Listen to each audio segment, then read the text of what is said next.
张警官，你在忙吗？任律师，你怎么来了？你来的太是时候了，我这正要去找你呢。找我？是这样啊，根据现场监控显示啊，中南路口的那起交通事故，案发当时你在现场吗？我在啊。那要这么说的话，你是看到了全过程了？你们的监控录像不也看到全过程了吗？怎么样啊？肇事者现在抓住了吗？暂时还没有。来，咱坐下说。张警官，你听我说啊，你们的监控录像按理说是可以拍到肇事车辆车牌号的，现在还没有把人抓到，只有一种可能性，这是个套牌车。即便它是套牌车，我们是不是也可以通过这个车牌联系到原车主，找到相关线索呢？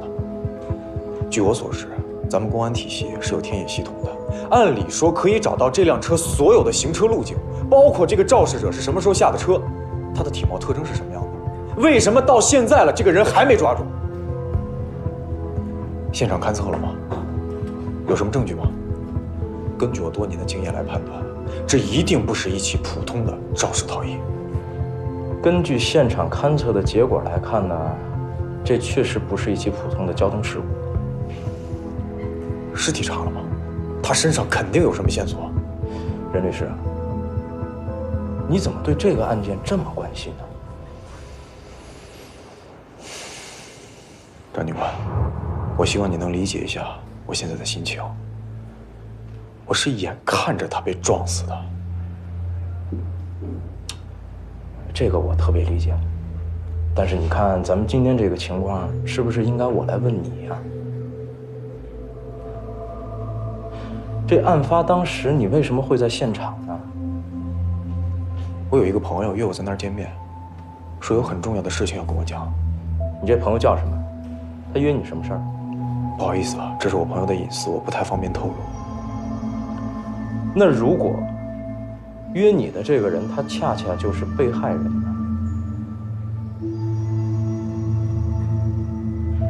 是这样啊，我们调查了死者生前的通话记录，发现他生前的最后一通电话就是打给你任律师的，所以我们认为约你的人就是雷万，对吧？对，他就是我说的那个朋友。这个雷万他为什么要约你呢？说实话，我不知道。你不知道？他给我打电话说他有很重要的事情要跟我讲，我怀疑跟我父母的死有关系，然后我就去了，结果我们两个还没说上话呢，他就被撞死了。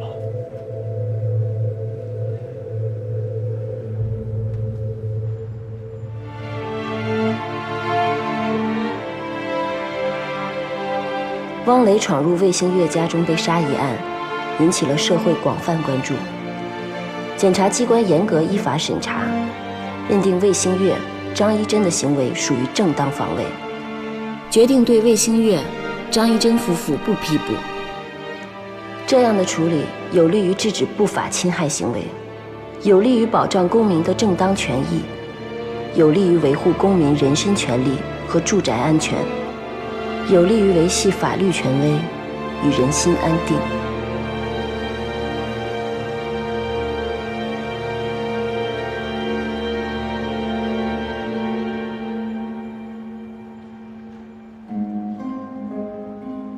这第一杯酒啊，敬王总，感谢您的割爱。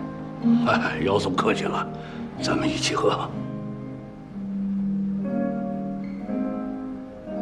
哎，这块地啊，我实在是喜欢，本来想着是自己开发的，可你也知道，我这岁数大了，做生意比不了你们这些企业家。关键是姚总的为人我信得过，这块地交给你我放心。王总，您放心，公司现在已经制定了计划，这块土地的开发很快就会提到日程上来。啊，我还有个小小的请求，等到剪彩仪式的时候，王总、吴总还有林总一定要捧个场啊！那当然好了，一定。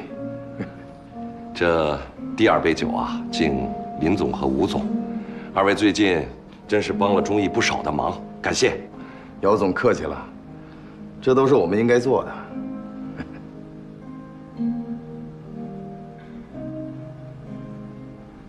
好，林总，我们们公司正在做一个并购项目，这个项目吴总也在帮忙。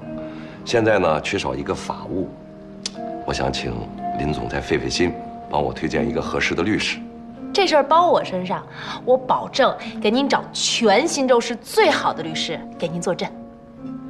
那我就感谢了。应该的。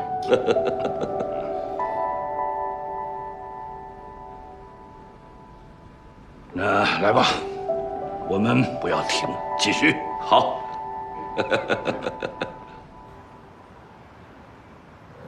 你今天怎么会来找我呀？我今天正好不忙，而且今天天气很好。那你肚子饿吗？我带你去吃点东西。我还不饿，我想去那个公园，你陪我去走走，可以吗？当然可以啊。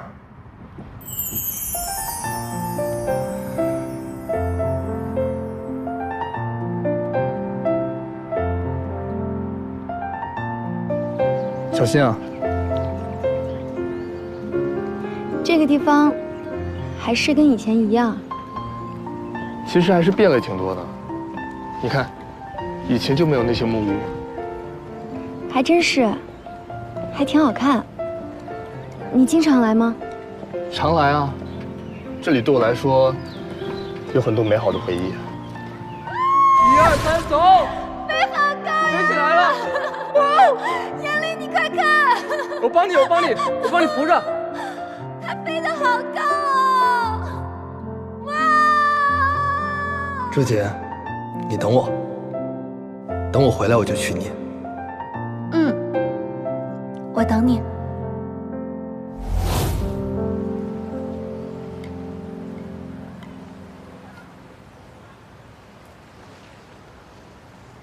你别误会，我没别的意思，就是单纯觉得挺美好的。嗯，我明白。我也挺怀念那个时候的。如果有一天我做错了事情，你会怪我吗？瞎说什么呢？你能做错什么事儿啊？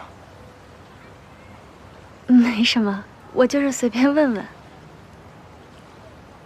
我不会怪你的，不管你做了什么，我觉得我应该都不会怪你。我想吃冰淇淋。好，我去给你买。嗯。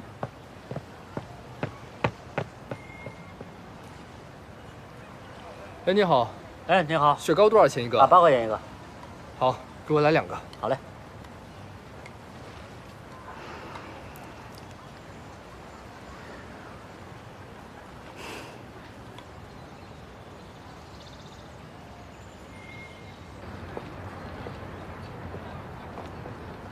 怎么样？逛了一天，累不累啊？不累，跟你在一起，怎么都不累。倒是你，怎么突然给我买这么多东西啊？啊，就是很久都没有给你买东西了。在你没有女朋友之前，你要好好照顾自己，衣服旧了就得换，别老穿那么几件。你得对自己好一点。怎么突然这么关心我呀？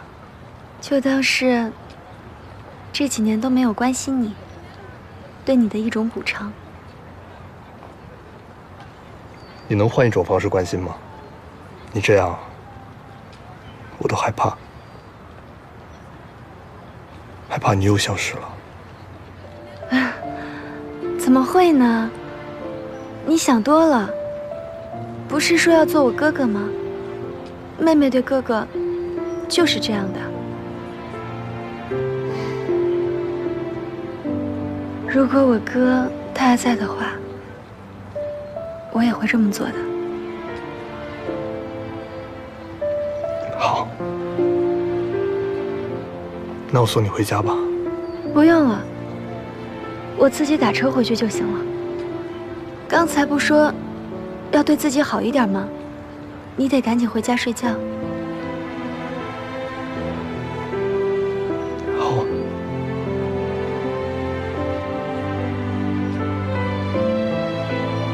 颜略，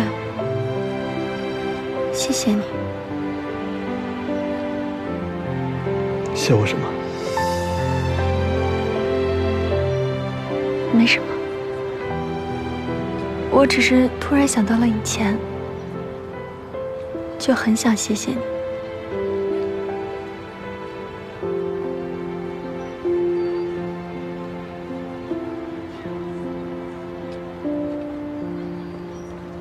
以后会更好的。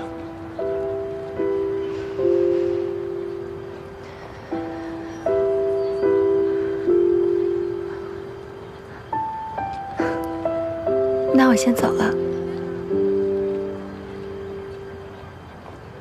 到家告诉我。嗯，再见。再见。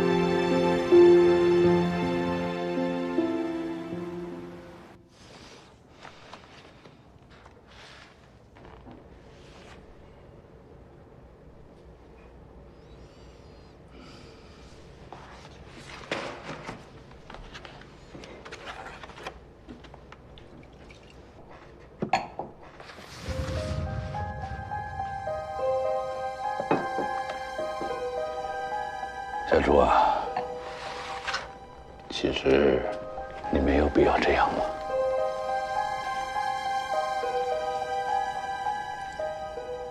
我做错了吗？我只是想表达一下我的诚意。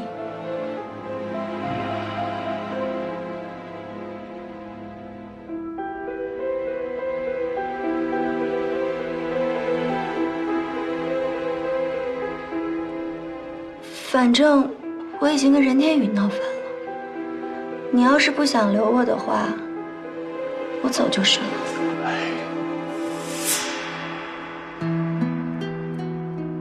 我只是想多看看你，怎么就生气了？那你刚才什么意思啊？什么叫没必要？啊，有必要，有必要。我特别喜欢你送给我的这份礼物。我原本想呢，你在任天宇那儿干，也同样能帮到我。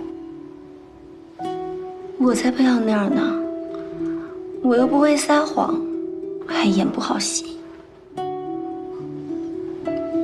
也是啊，其实我也舍不得你在任天宇那儿那么受累，来我这儿最好。好呀，那我敬你一杯。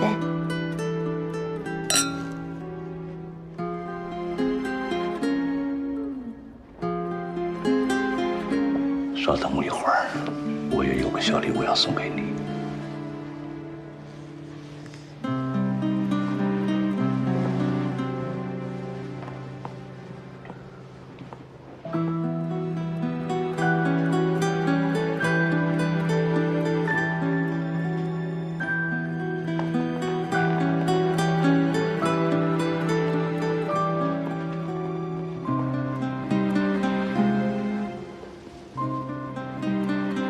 打开看看，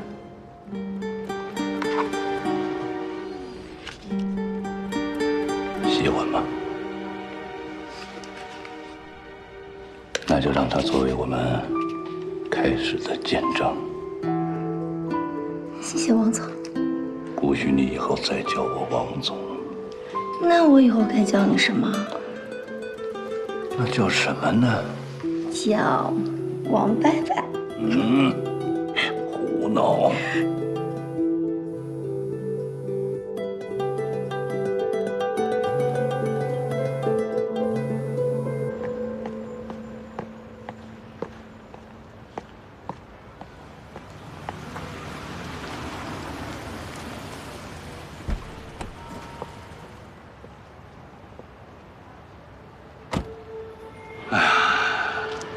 又到你家了。送的那么快。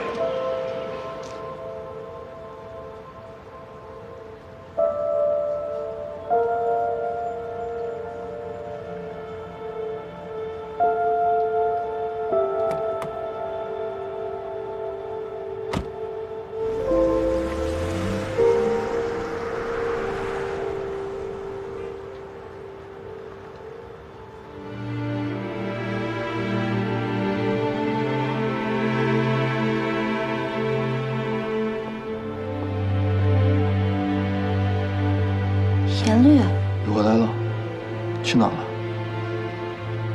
我跟朋友吃饭去了。你吃饭了吗？我进去给你。我看见了。送你回来那辆车，车里那个男人，你们两个在哪？我们两个怎么了？朱姐，你知道那个男人是谁吗？我不知道。你知道？叫王达，一把年纪了。一把年纪怎么了？一把年纪，我们就不能做朋友了吗？只是朋友吗？朋友需要那么亲密吗？既然你都看到了，我没什么好说的了。朱姐，你给我解释一下，你跟他到底什么关系？我不都告诉你了吗？我们就是朋友。你说人家年纪大一点，是个企业家，难道我们就不能做朋友了吗？能。他是看起来慈眉善目的，但是人家比你年纪大那么多，靠近你肯定别有用心呢。我自己在做什么，我自己心里清楚。你清楚？你清楚什么呀？你知不知道自己到底招惹了个什么样的人？什么样的人？你倒告诉我呀！你说人家不怀好意，证据呢？你们检察官不都讲究证据吗？朱瑾，我只是担心你，我怕你。怕我什么？怕我堕落？我一直都是这样。你不是这样的人，我知道的。那你恐怕是要失望了。人往高处走，水往低处流。我本来就是这样。如果有一天我做错了事情，你会怪我吗？所以你早就算好你要走这一步了，是不是？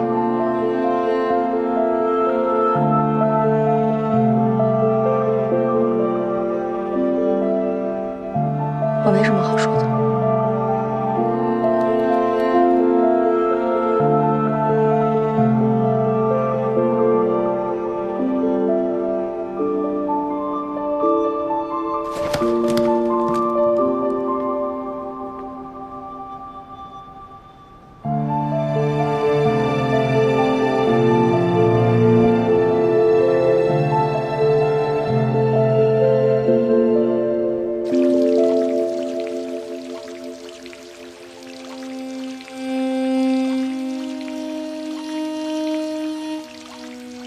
恨呐！常年斩草不除根。如果什么都查不出来，宁可错杀，也不能错放。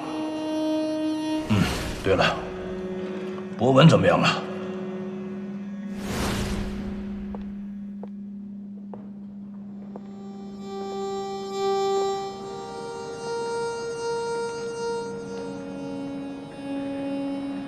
怎么，看上去好像有心事儿？这都被你看出来了。你呀，从来不会一个人待到现在。我们大部分时间不都是一个人待着吗？我可没有时间考虑这么深奥的问题。听说张永新出狱了，你一点都不惊讶？难道他来找你？怎么可能啊？躲还来不及呢。如果他来找你，你一定要告诉我。你们的事儿，我可不管。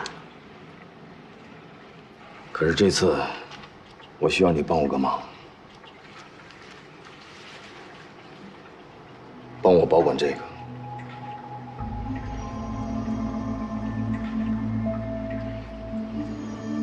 吴总，你别跟我开玩笑了，我这儿又不是保险箱，人来人往的，回头再给你弄丢了。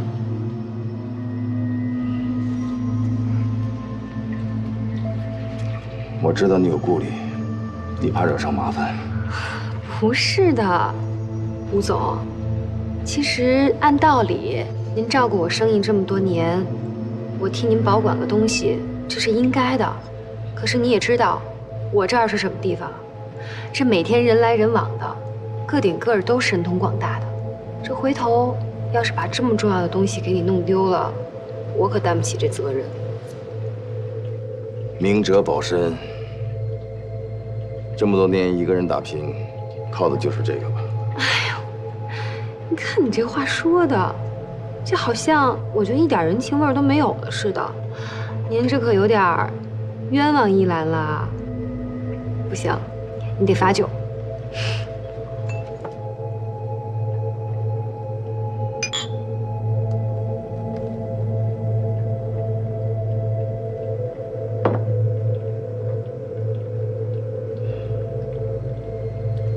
如果我说这个可能关乎于能不能保住我儿子的命，你还要拒绝吗？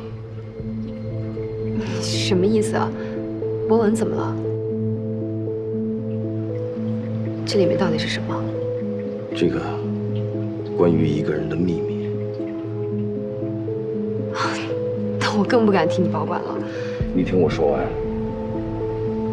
最近我总觉得有一种不好的预感，我担心将来我保护不了我的儿子博文。你别胡思乱想，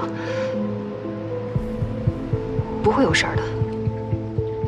你别紧张，博文现在没事儿，我是在未雨绸缪，万一，我是说万一，有一天博文有事儿，请你把这个交给任天宇。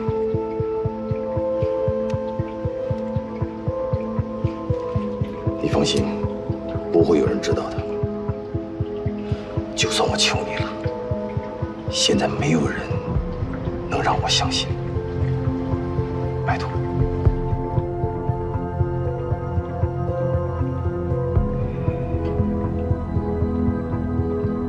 这里面是谁？我猜得到。他这些年做的那些事儿，都在这 U 盘里。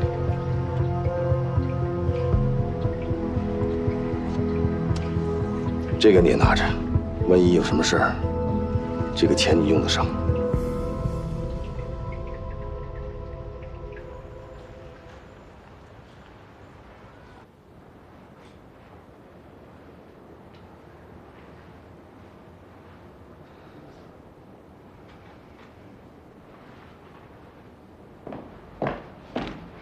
干嘛呢？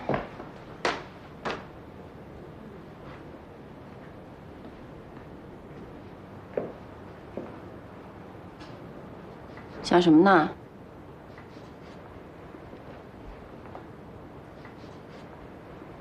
文静，你说人真的会变吗？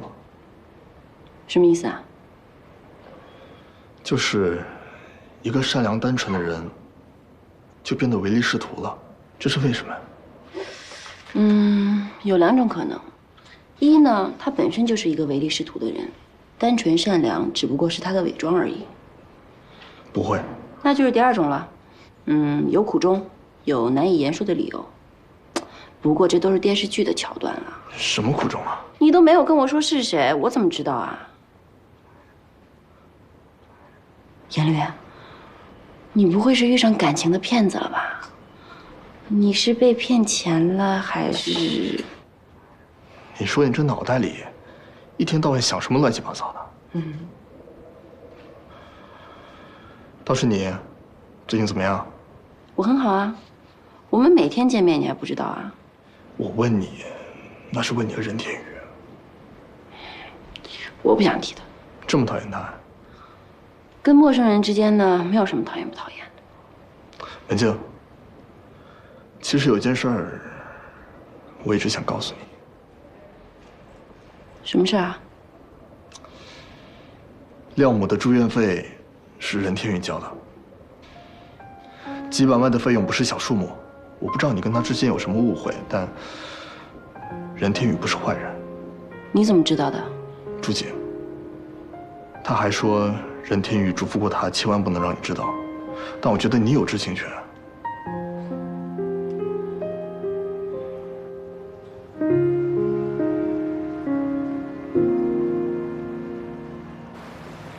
严律说的都是真的。廖海生这件事情，是我亲自去办的。他为什么这么做？我也问过他同样的问题，他说，因为这是你成为原额检察官后的第一个案子，他想要帮你。你回去转告任天宇，他这一次的手段很低级。你跟我说了那么多，不就是想让我相信九泰集团的标的不是他出卖的吗？其实任天宇现在可以不用这么大费周章了，我现在对他来说没有任何利用价值。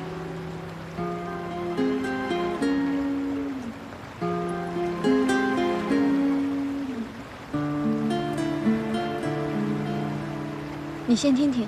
我知道，透露标的的这件事情是我对不起你。王达看你迟迟不肯交出标的，就开始怀疑你。我这样做第一是想帮王达，最重要的是我不想他因为这件事情而迁怒于你。这个就是证据，标书是林薇薇偷看了以后泄露出去的，真的不是任律。那也说不定是他们两个合起伙来出卖标的的呢。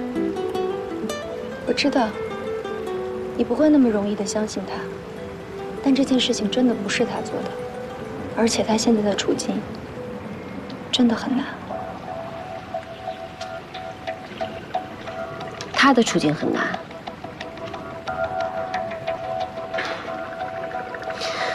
他不是遇到什么事都不会心慈手软，不会让自己陷入困境的吗？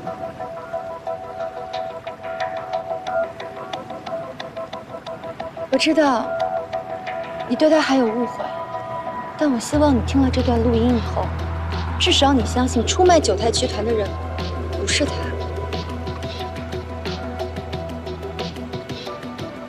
你为什么要给我听这段录音？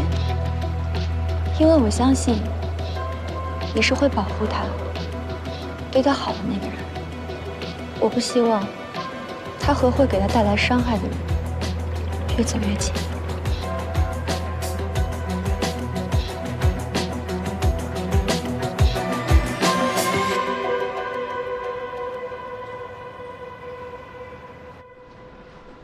之前的案子办得不错啊。尹处，您最近一直表扬我，我还有点不习惯呢。怎么，想听批评啊？哎，不用，我的意思是您多夸夸我，我习惯习惯就好了。刚刚移交过来一个案子，我觉得你没有问题。我自己啊？严律可以帮你。哦，好，什么案子啊？被害人是嫌疑人的妻子，公安移送过来的罪名是故意杀人和保险诈骗。杀妻骗保，嫌疑人的辩解还挺有意思的。怎么辩解的？他承认骗取保险金是事实，不过这是夫妻二人的共谋，他们想制造一个事故，让妻子受点伤，然后去骗取保险金。没想到在制造意外的时候，突然发生了意外，妻子一氧化碳中毒死亡。没想到，是真没想到，还是有意而为之啊？公安机关认为是蓄意谋杀。那保险公司是怎么认定的？他们也不认为是意外，但是又不太配合公安机关的调查，只出示了一张保险单，上面显示嫌疑人买的这份保险时间还不到2个月，上面有夫妻二人的签字。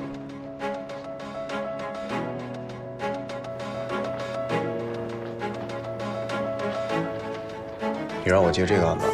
对啊，当事人点名找的你，说多少钱都肯出。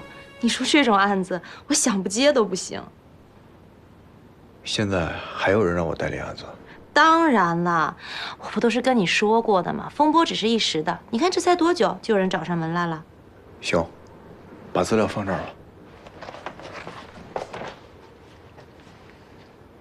那任达律师先忙，我先走了。好。哦，对了，我要不要给你弄个助理啊？不用了。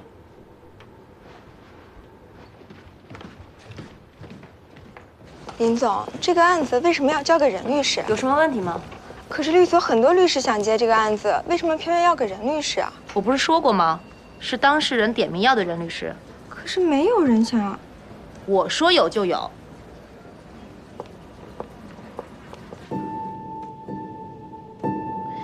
一个妻子在什么情况下会同意和丈夫共同骗取保险金呢？要知道，这可是有生命危险啊！是啊，为什么是让妻子去煤气中毒，而不是丈夫呢？因为丈夫更有施救能力吧。可是妻子的身体明显要比丈夫弱小很多，那中毒而亡的危险系数更大。你说，他们是如何精确地计算出一氧化碳导致的是昏迷还是死亡的时间呢？无条件的信任吧。一个人能把生命这么轻易地交到另一个人手上，一般的信任可做不到。哎，是你做得到吗？我做不到，你呢？我会相信我的另一半。有这种可能性。不过，像你这样想的人，毕竟还是少数。什么意思啊？因为大多数的人信任是有边界的。可是俊总理说了，丈夫夏凌浩和他的妻子感情非常好。感情非常好，会让他妻子去冒这种危险，你不觉得很矛盾吗？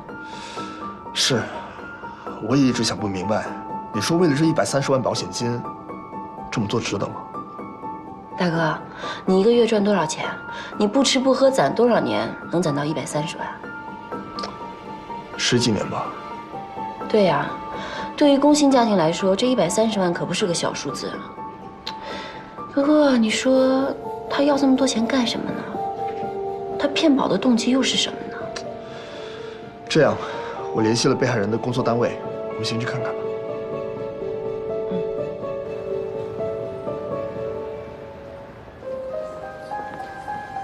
你好，我们是检察院的工作人员，有些情况想找你了解一下。您说，只要我知道的，我都会如实相告的。照片上这个人你认识吧？认识，这是我同事，他死了。我们想了解一下，张云琴平时的性格怎么样？你们同事是怎么评价她的？另外，她有没有跟你提过她跟她老公之间的事情？其实她这个人吧，私下还挺好的。还蛮朴素的，平时也就按时上下班，对客人也就那个样子，没什么特别的地方。但是实际情况的话就不了解了。听说他俩是因为合谋骗保。听谁说的？都这么传啊，但具体从哪儿传来的我就不知道了。那他们有特别需要用钱的地方吗？好像没有，但也不确定了。是否有想要孩子的意愿呢？有，他曾经说过想要孩子，还说要努力挣钱，给孩子更好的生活。哎，你说他会不会因为孩子的事儿而合谋骗保啊？谢谢你的配合，在这留下您的姓名跟电话，有问题我们会再向您请教。好。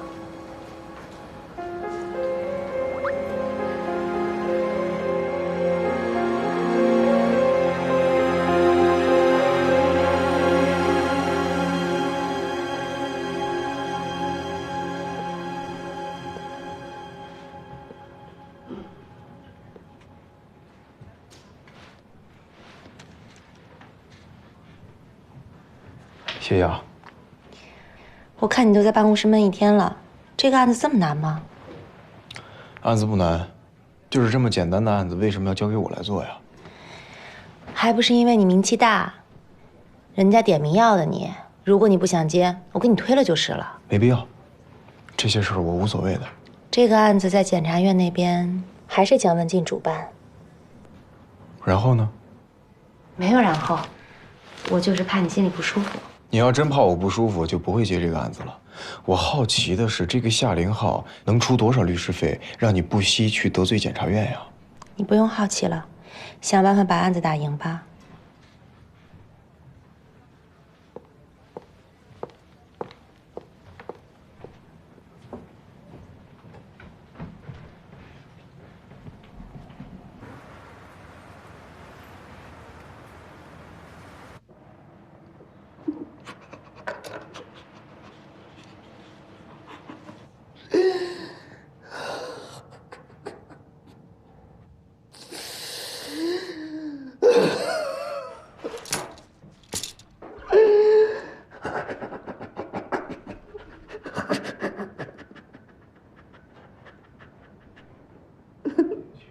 我不是人呐，我不是人，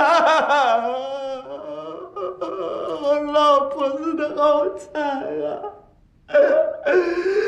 我对不起我老婆啊！我悔呀，为什么会这样？安静点儿！有完没完？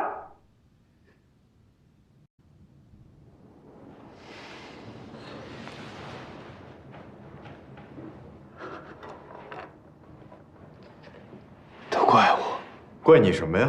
怪我发现的太晚了。你不是故意晚的吗？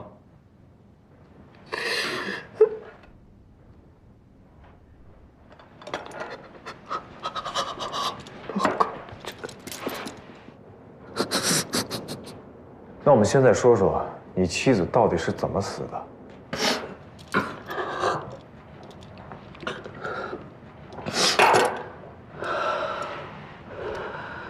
医生不都说了吗？我老婆是死于一氧化碳中毒。我看她躺在地上的样子，我很害怕，我就打电话，求救了，但还是来不及。当时窗户是锁还是没锁呀？没锁，那窗户一推就可以开。我叮嘱过她了。我叮嘱过他，让他自己掌握时间的。可你为什么确定他当时有力气推开窗户呢？这我不知道。好，说说保险的事儿吧。如果这次意外险生效的话，你们会有多少收益啊？130万。保险公司还没有做伤害等级评定，真正到手的未必能有这么多。你哼什么呀？保险公司就是这样的，只顾自己赚钱，从来不为客户考虑。不是所有客户都想要骗保。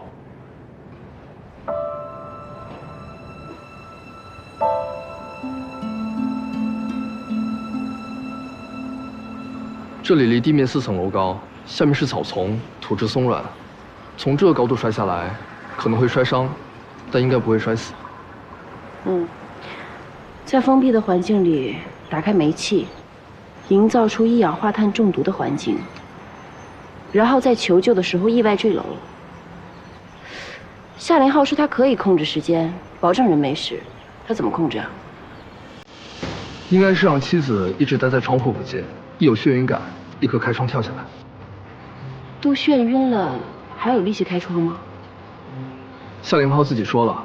他和妻子约定了5分钟的时间，时间一到，如果妻子没有开窗跳下来，他就冲上去开门救人。5分钟的时间不会熏死，这样就万无一失了。可结果呢？结果妻子的确没有开窗，他也上楼了。可当他进门的时候，死者已经没有呼吸了。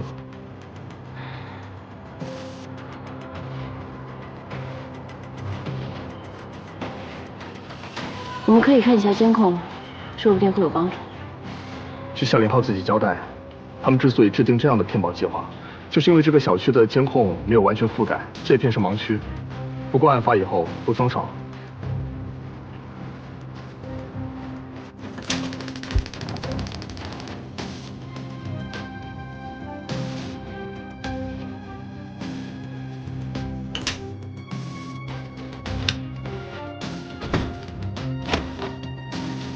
这窗户怎么这么难开啊？你看，这窗户的滑轨有些损坏，所以推开有些涩。如果推窗的人是一氧化碳中毒、头晕无力的话，很难一下子顺利推开。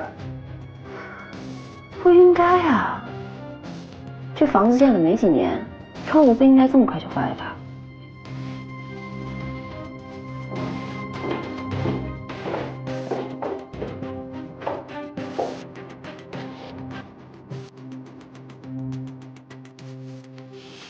那个检察官同志，我把钥匙先放在这里，没事的话，要不我先……你等等，这个房子的面积是多少啊？哦，90平米，使用面积大概在80平米，是我们小区标准的2室1厅。80平米，彼此相互连接的客厅和厨房加起来大概有25平米左右。在其他房门都关闭的前提下，几分钟之内，一氧化碳就会弥漫整个客厅和厨房。按照死者当时的碳氧血红蛋白饱和度推算，案件发生时，房间内的一氧化碳浓度应该达到了3200 ppm。人体吸入后，5到10分钟之内就会强烈的头痛恶心，失去意识。如果不给予救治，很快就会死亡。人体吸入后，5到10分钟之内就会强烈的头痛恶心，失去意识。如果不给予救治，很快就会死亡。哎，你说这种事儿怎么就发生在我们小区了呢？这栋楼都好几个业主都打算搬走了。这户业主的夫妻关系怎么样？应该挺好的。每次在路上碰着张姐，都提着菜要回家做饭。能每天一起吃饭的夫妻，关系不会太差吧？那，你知道他们有跟其他什么人来往吗？这对夫妻应该没有其他亲戚，具体和谁来往我也不知道。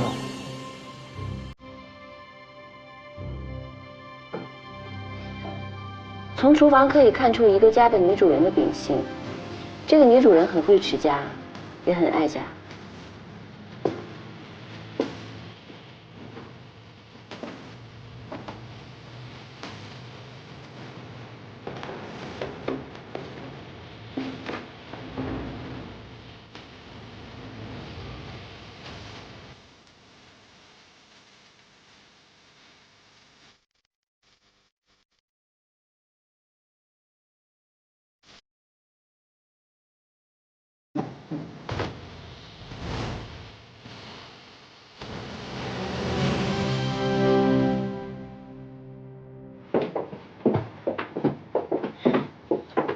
好大的爷们儿！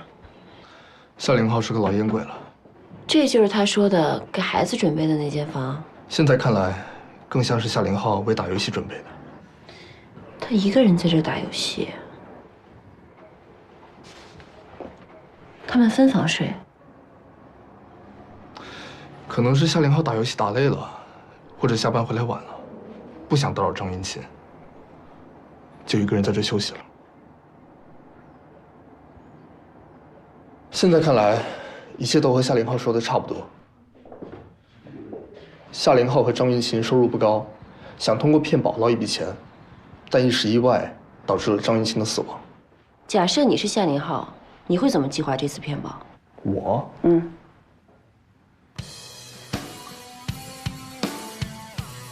我会先跟你约定好，让你假装去煮银耳汤，然后离开厨房，进入客厅，佯装午睡。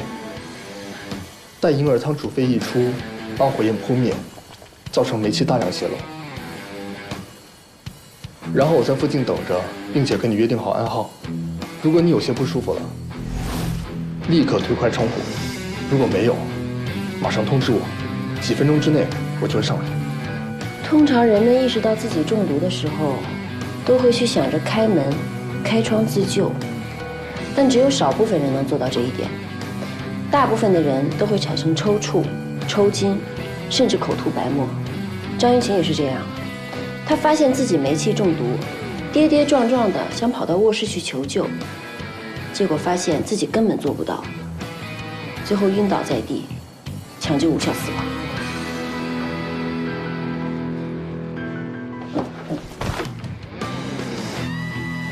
有什么问题吗？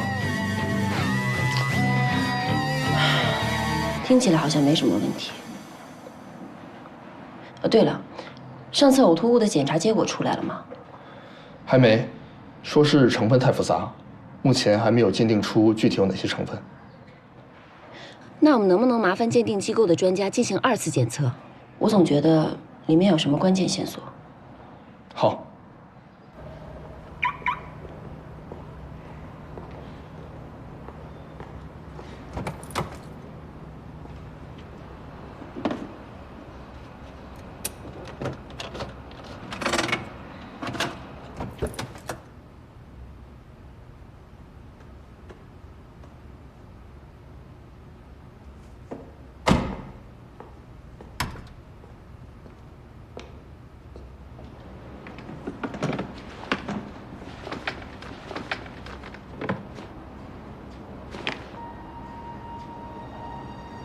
有香水味。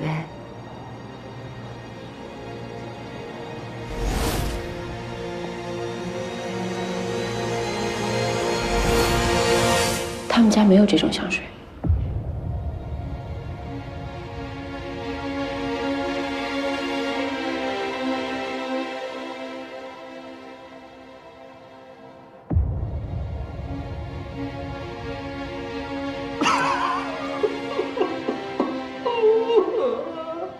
我们还没开始呢，你哭什么呀？对不起啊，我一想到案子就想到我老婆。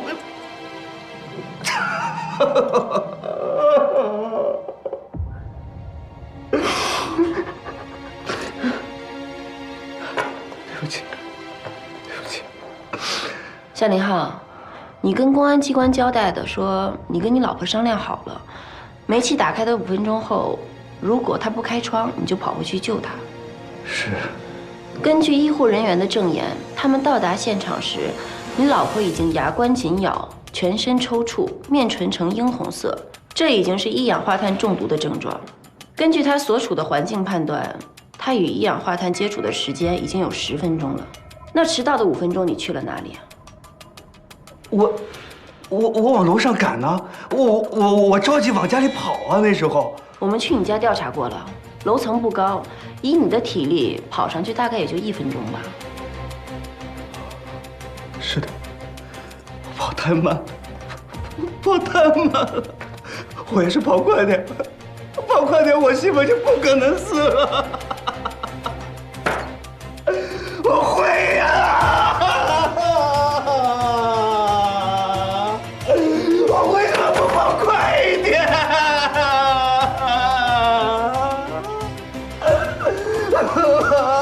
我已经跑得很快了，我没想到我媳妇会这样。这个夏林浩装得哭哭啼啼、悲痛欲绝的样子，跟案子有关的一句真话都不说，我看他就是在演戏。他看起来确实有问题。这种虚伪的人啊，我看他一次就想把他虚伪的面具给他撕下来，气死我！咱们沉住气，判定案件还是要讲究实在的证据，靠情绪和怀疑没法判定别人的罪名。知道了，走吧。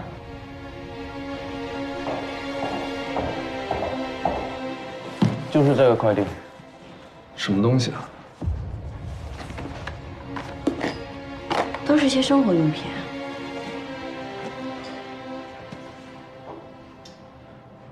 王婷婷。王婷婷是谁啊？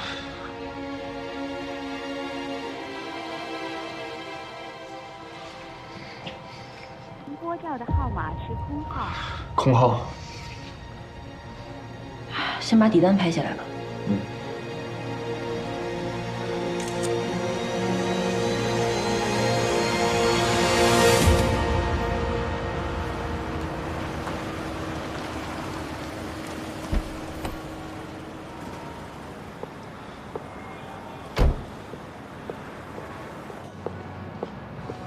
2杯美式。好的。支付宝可以吗？可以。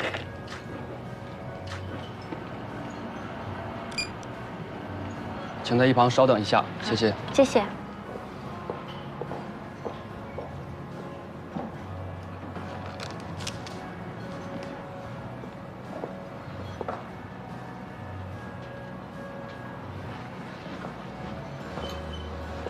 你好。一份沙拉。一份华夫饼，1杯美式。好的，副官马请出示一下。好，沙拉先做，请您在一旁先稍等一下，谢谢。江大检察官，我来给天宇打包点吃的，他最近可辛苦了，我都有点心疼了。连手下的人吃饭都要管，真的是好领导。啊，对了，我听说九泰集团丢了那块地之后，公司情况可不大好呀。哎，江小姐，你有没有考虑过回家帮帮家里人忙啊？家里公司的事情自有人打理，用不着我操心。现在还有人管吗？出了这种泄露标底的事情，我估计公司应该人人自危，互相都不信任。东西到底是不是江家人泄露的，还不一定呢。是不是有人为了不可告人的目的，偷看了标书，还嫁祸给别人？这种事情也不是不可能的吧？这种事情问我干嘛？我到哪里知道去？我只是想提醒你，纸包不住火，做错了事情，早晚都会受到惩罚的。那我也想提醒你一句啊，不要听外面那些人胡说八道。我就觉得这事儿不会是天宇干的。女士，你的外卖好了。你的外卖好了。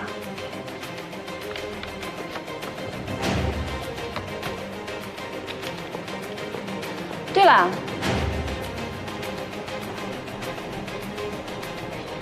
我还得感谢你呢。多亏了你，帮我解开了一个误会。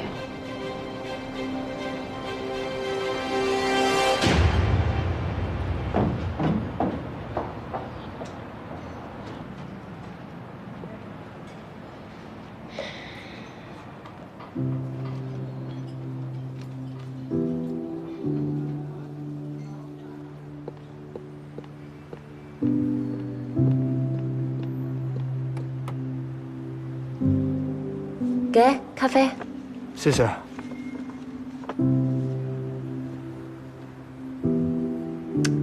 我好像误会他了。谁？任天宇啊。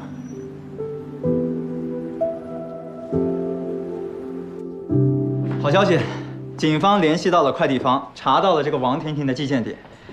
但这个快递员表示，当时自己在分拣快递，并没有记清楚这个王婷婷的样子，只记得她戴着口罩，自己让她填写完订单后啊，就没再管她了。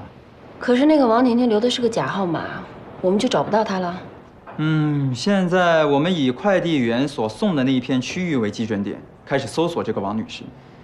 但张警官也说了，那一片啊都是小区群，像我们这样子没头苍蝇的找一个发快递的，无异于大海捞针。从另一个方面说啊，这个王婷婷很有可能是从另一个片区故意到这里寄快递，企图隐藏身份。实在不行，那就得问问夏林浩到底认不认识这个王婷婷了。那个夏林浩装模作样的，嘴里没有一句实话，就算问了，大概率他也会说不认识什么王婷婷。现在线索全都断了。上次你们在夏林浩家发现的呕吐物也没有检查出什么，虽然做了2次检测，但我估计啊，这结果不会太明朗。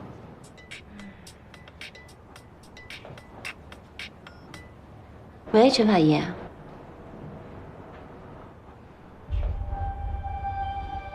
有新的发现？好，我现在就打开查收。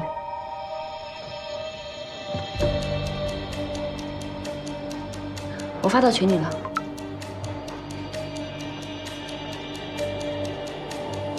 尸斑呈樱桃红色，肺脏巨噬，细胞浸润，食物残渣里有花生残留，气管可见水泡样分泌物。对，通过病理解剖和尸体解剖，可以判断出死者对花生过敏，同时呕吐物里查出了花生成分。过敏？死者不可能不知道自己对花生过敏啊。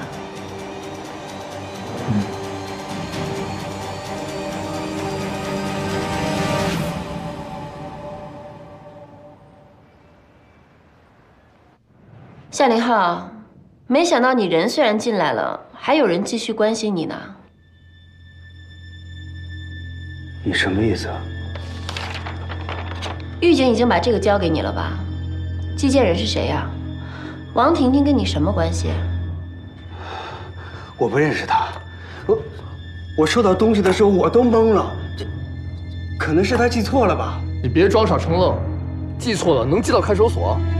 我倒是挺好奇，你妻子都过世了，谁这么关心你啊？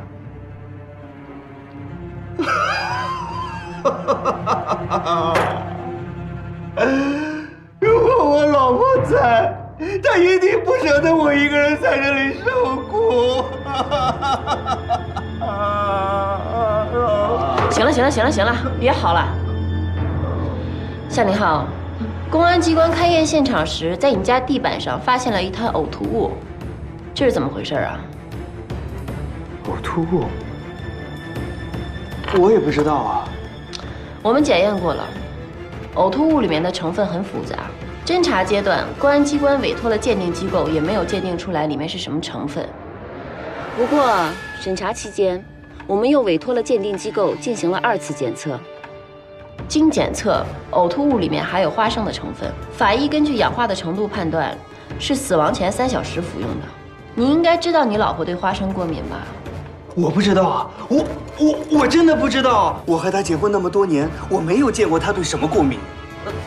那再说了，你们怎么知道这滩呕吐物是我老婆的呢？根据你老婆的验尸报告显示，她胃部的残留物里面还有花生的成分，这是她没吐干净的。公安机关之所以没有拿这件事情单独问你，一是因为他们没有对这些残留物产生怀疑；2是因为你老婆是一氧化碳中毒死亡的，这明显的死亡原因很容易让他们忽略了你老婆在死亡之前已经出现了其他不适的状况。我知道了，我知道了。我老婆一定是想让自己再痛苦一点，就偷偷把花生吃了。怎么那么傻，老婆？怎么那么傻？说好就咽下去，你干嘛那么傻？你刚刚说你老婆为了更难受，所以吃了花生，那说明你之前说你不知道你老婆对花生过敏，是说谎对吧？我没说谎。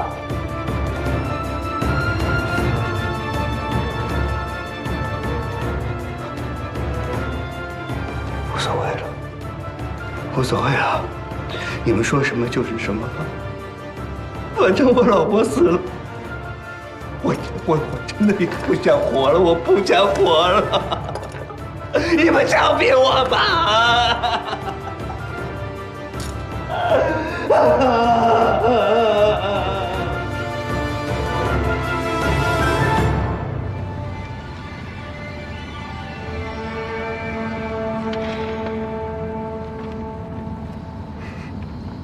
你笑什么？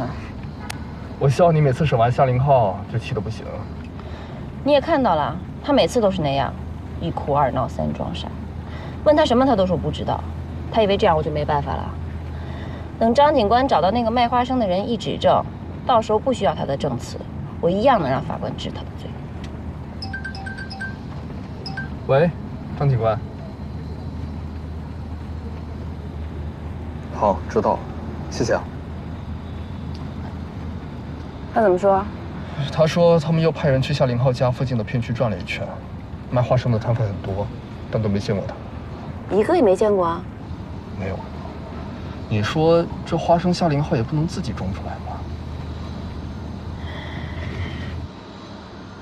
你干嘛去？我自己去找那个卖花生的人。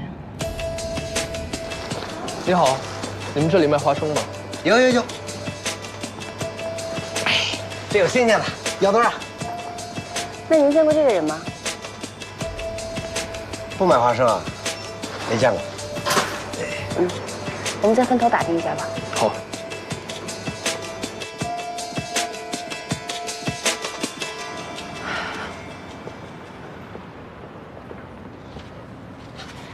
我把附近菜场的老板都问遍了，没有一个人见过夏林浩。哎，你说，这花生难道还真是他自己种出来的？要不咱们先回去，明天我去调监控看看。也只能这样了。走吧。哎，老奶奶，我来帮您吧。哎，那谢谢你们了。要是明天再找不到那花生怎么办？啊，你们要买花生啊？我这儿就卖花生啊。不过今天卖完了，你们要是买的话，过2天就有了。那，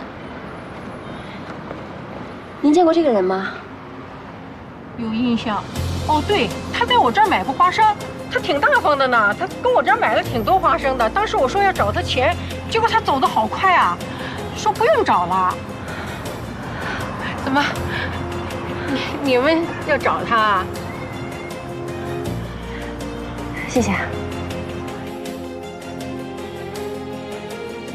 法医在死者的呕吐物还有胃部残留物里面发现了花生的成分，但是死者生前对花生过敏，绝对不可能故意食用花生。为了查明花生的来源，我跟严律又跑了一趟小区，碰到了一个老太太，她可以证明花生是夏林浩从她那里买的。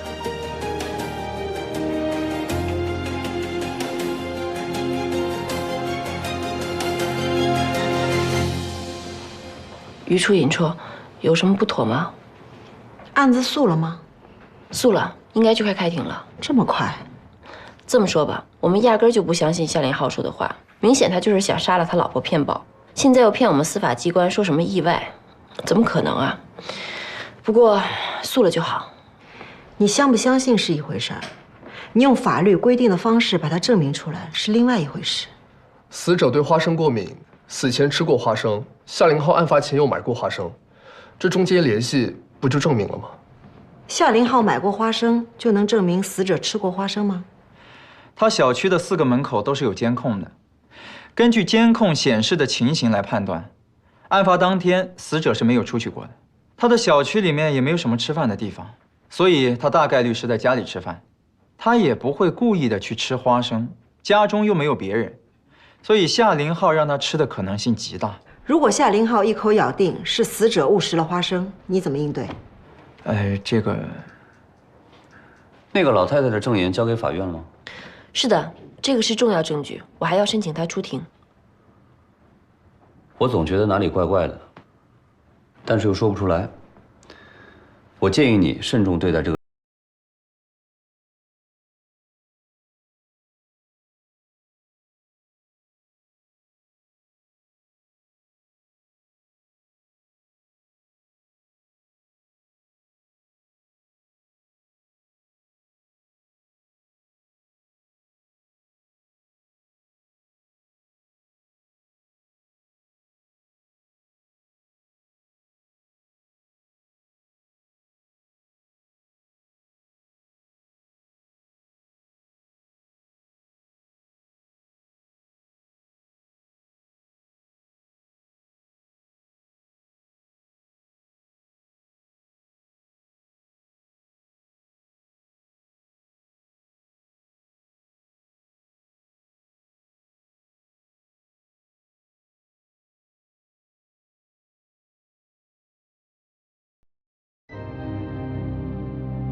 任天宇那边开庭了吧？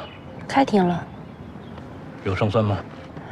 他是新派律师，我相信他有办法。可夏林浩不是个省油的灯，为了自保，什么话都说得出口的。我相信天宇的能力。任天宇是个心思缜密的人，明明看出夏林浩在撒谎，而且还这么冷静。看来在他心里已经预估过风险了。我把案子给他之后，他就在心里推演了无数种可能性。你还真的以为他依然信任你吗？他信不信我是他的事儿，我信不信他是我的事儿？糊涂！我警告过你，对他不要动真的。你给我把信收回来，你们是不可能的。为什么？以后你会知道的。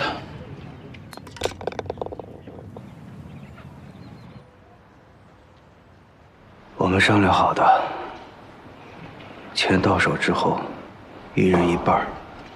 他拿到钱怎么用，我不知道。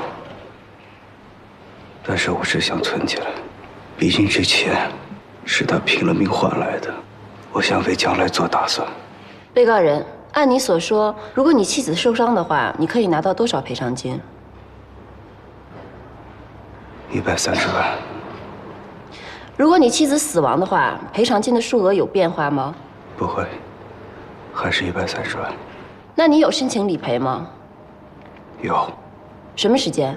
在我老婆死后的第2天。保险公司答应赔偿了吗？没有。我递给保险公司的资料都是齐全的，但是他们说审核还需要一段时间，让我回家等。我就回家了，但是没到半小时，警察就来了。从你妻子死亡到你申请保险理赔金，这1天之内你都做了什么？反对。该问题与本案无关。审判长，我的问题是有连续性思路的，请对方律师不要故意打断。反对无效，被告人请回答。我很难过，我什么都没有做，我吃不下睡不着，我一躺下就做噩梦，我梦见老婆，我不想再回忆了。被告人，证据显示你妻子是当场死亡的，第2天天一亮，你就把你妻子的遗体从医院接了出来。若不是警方及时赶到，你就托人插队把你妻子的遗体火化掉了。这就是你所谓的噩梦吗？哪怕你妻子已经死亡，你就这么着急销毁她存在过的痕迹，一点都不留恋吗？我没想到她会死。你就没想过你？审判长，我的当事人有话要说。被告人，你要说什么？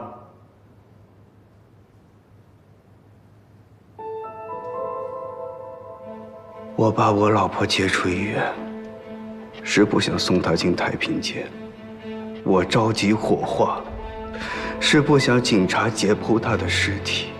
谁愿意自己的亲人刚死了，就被开膛破肚呢？我老婆死了，我真的很伤心。在医院有好几次，我差点昏过去，是护士掐了我的人中，我才勉强撑下去的。这些都有人看见的。按你所说，你跟你妻子已经商量好了，5分钟之后，如果她不开窗，你就立马跑回去救她，并且拨打急救电话。但是证据显示，你妻子与毒气接触将近10分钟，那迟到的5分钟你去了哪里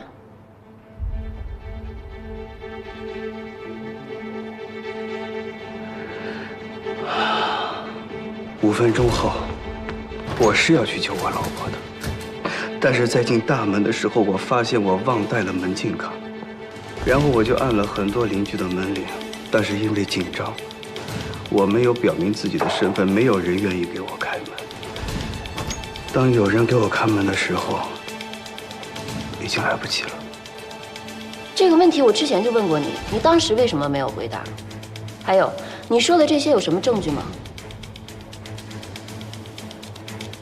审判长，被告人庭前说什么并不重要，只要在庭上给出合理的解释就可以了。至于有没有证据支持，我方会向法庭出示邻居的证词以及门铃上的时间记录。公诉人，是否还有证据需要向法庭提交？审判长，我方申请证人张佩兰出庭作证。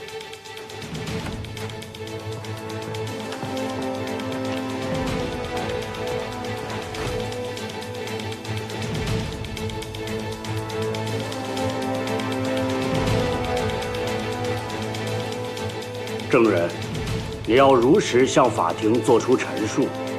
如果故意提供虚假证言，你将承担相应的法律责任。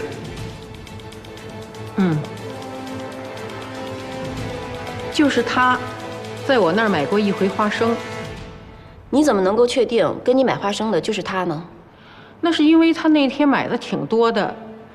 那天我准备的花生其实已经卖的差不多了，但还能炒好几盘。他好像挺急的，就都买走了。那他具体买了多少呢？大概有这么小半筐。那天的时间你确定吗？不记得了，不过我记得地是湿的，头天晚上下过雨。我们列出了当月的气象状况，天气以晴朗为主，下雨天集中在24号到26号的3天，其中25号那天间歇了1天，也就是案发当天。证人，除了这些，你还记得被告人当天对你说了什么，或者是你看到他做了什么吗？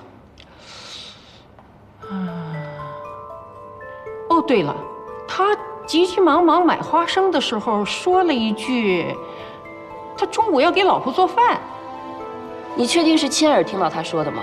那当然是亲耳听他说的了。确定吗？确定。我老了，但是耳朵不聋。他就是这么说的。审判长，公诉人对证人张佩兰的询问暂时到此。沙凌浩，对张佩兰的证言，你有什么要说的？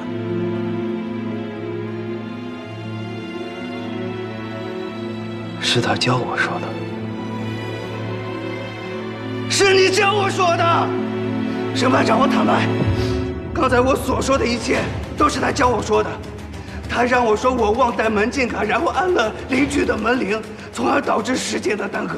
他让我说我着急火化是因为不想警察解剖我老婆的尸体，不想我的亲人被开膛破肚，都是他逼我的，都是他逼我的。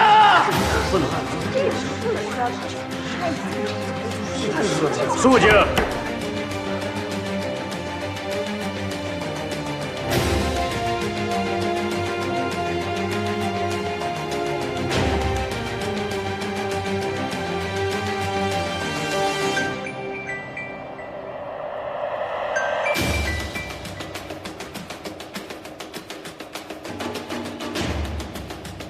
什么？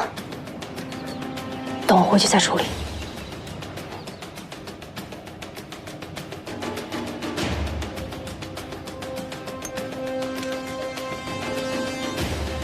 夏凌浩点名让任天宇当律师是你的主意吧？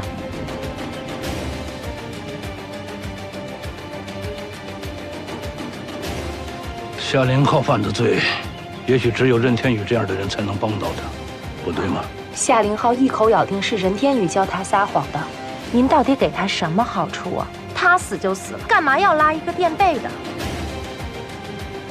我帮他推荐最好的律师，给他出律师费，打赢了算他的，打不赢就一口咬定是任天宇教的，然后您再给他出钱请更好的律师打无罪。如果我没有猜错的话，您还承诺给他一笔封口费，这笔封口费足够他老母亲养老的。这样他里外里都不亏呀。但是夏凌浩不会知道，您根本不会给他打无罪。夏凌浩，他死不足惜。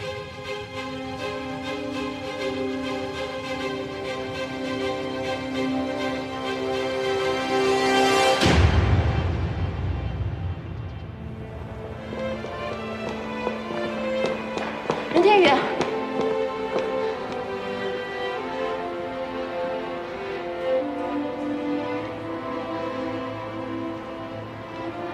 刚刚夏凌浩在庭上说的，是真的吗？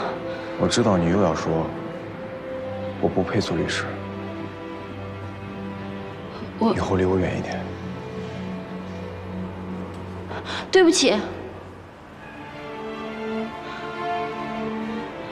路标的事情我已经知道了，是我错怪你了，是朱瑾告诉我的。可是你为什么当时都不反驳我，哪怕给我一句解释也好啊？新人不在了，解释有用吗？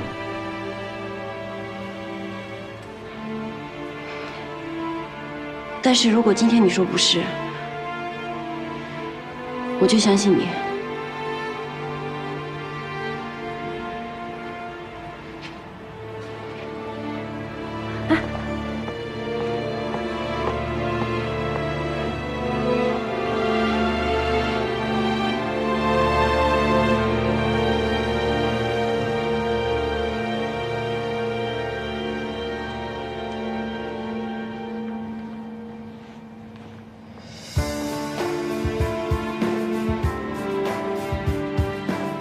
律师协会的通知，要立案调查，在事情调查清楚之前，你必须停止手上的一切案子。好。你的信息都挂到网上了。我无所谓。无所谓？你怎么什么都无所谓啊？你的律师执照都快没了，你还无所谓？你就甘心做一个像我这样连官司都打不了的律师吗？这件事情从一开始就是有人在针对我，是谁你也知道，你都没有能力解决，我着急有用吗？那你也不能。好了，正好最近挺累的，借这个机会歇歇不也挺好的吗？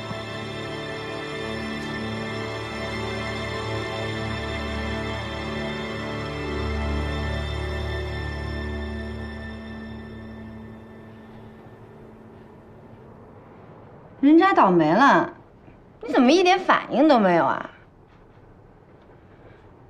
任天宇走到今天，都是他自己做的，做那么多见不得人的事情，真是活该。还好当初你们分手了。你不觉得这些人忽然同时翻供很奇怪吗？你心疼他了？不是，案子归案子。你还记得之前叶泽被网暴的那件事吗？这事我能忘记吗？当时是有人想搞叶泽，找人在背后运作的。叶泽是公众人物，难免会引起轩然大波。但任天宇他只是个律师，哪来的那么大影响力？连头条新闻都上了。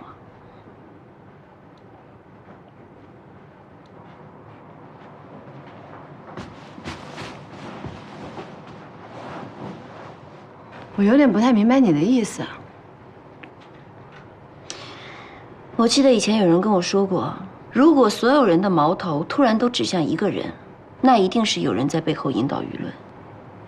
我觉得这个时候吧，你不至于还这么护着他。你的意思是，他是无辜的？其实今天庭审之后，我问过他，但是他没有回答。可我看他的眼神，好像有什么难言之隐。贾文静，你还跟他说话了？你不会？不是。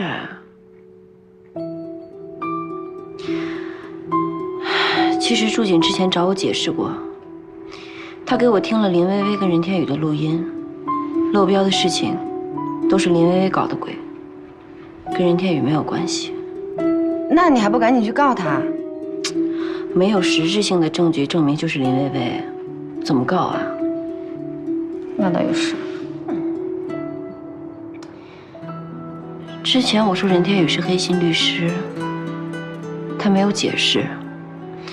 但是日子渐渐久了，我发现他不是那样的人。现在这么多人一起说任天宇是黑心律师，他还是没有解释。我总觉得好像有什么隐情。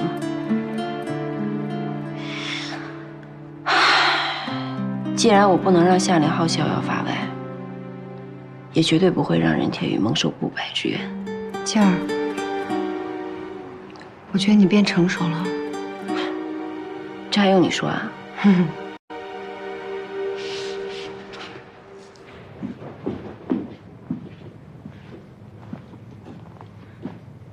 这是什么意思？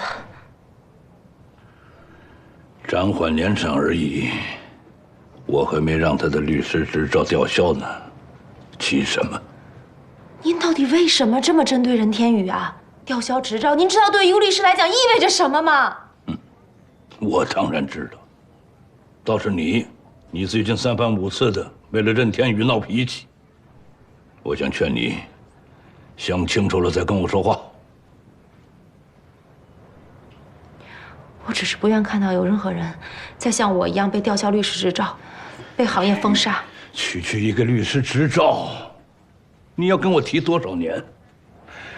你的律师执照被吊销以后，我不是照样给你投资开律所，什么都没耽误你吗？区一个律师执照，在您眼里什么都这么不重要，什么都可以用钱来衡量吗？妈走了之后，您根本就不回家，每个月就知道给我打钱，我那么努力的学习，就是想足够优秀，好让您能在意我一点。好不容易得到的律师执照，就因为您一句话，我就替您去打假案子，把律师执照搞丢了。对呀，您特别轻松的就帮我开了一个律所，可是您跟我说过一句对不起吗？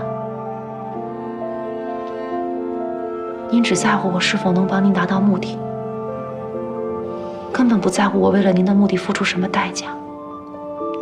一个刚入行的律师，就打假案，被吊销了律师执照，所有的努力，所有的梦想，瞬间都化为泡影。我现在想想都不知道那些年我是怎么熬过来的。这些事情您到底关心过吗，爸爸？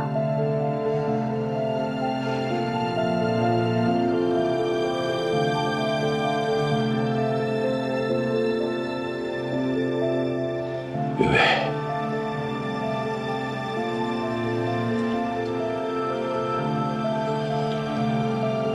过去的事儿就让它过去吧。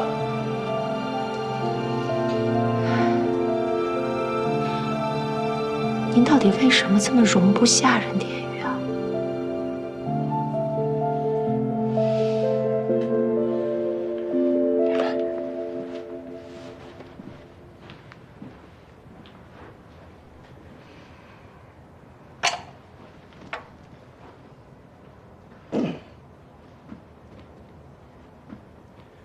当年在我们的一个项目中，有一个叫杨东华的审计，他们夫妻二人在车祸中死了。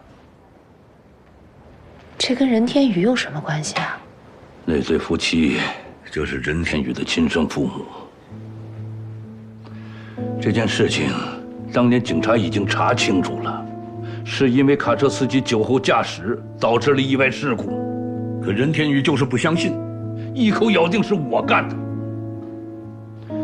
所以他就处心积虑地接触你舅舅，接触我，目的就是想搞垮我们，为他父母报仇。那您跟舅舅去跟他解释清楚啊！您这样一直针对他，你们之间的误会会越来越深的。可是他不信呐，他就是不相信我说的话呀，他只相信他脑子里的臆想。可是再这样下去，他就被您给毁了。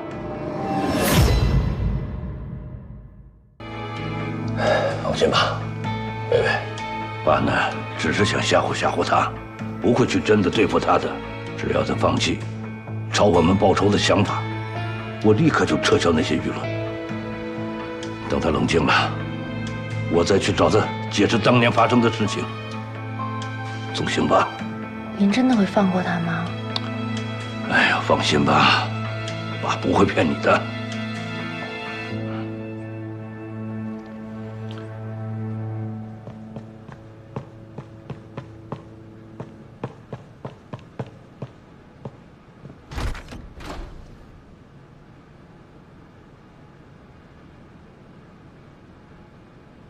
不是请过假了吗？怎么还追到家里来了呢？我是来劝你收手的。收手？他跟你说什么了？他说那场车祸是个误会。误会？我不知道他跟我舅舅到底做了什么，但是我很清楚这个人的个性，他是不会放过他的对手的。从我很小，他就教育我，做人要像一个嗜血如命的猎手，只要猎物还不断气，就绝不松口。现在他既然知道你的目的，他就不可能放过你。我很赞同他的说法，这场仗早就该明着打了。天宇，难道就没有别的解决方法吗？我不想看到你们两个。他是你爸爸，如果你很难做，可以当做什么事都不知道。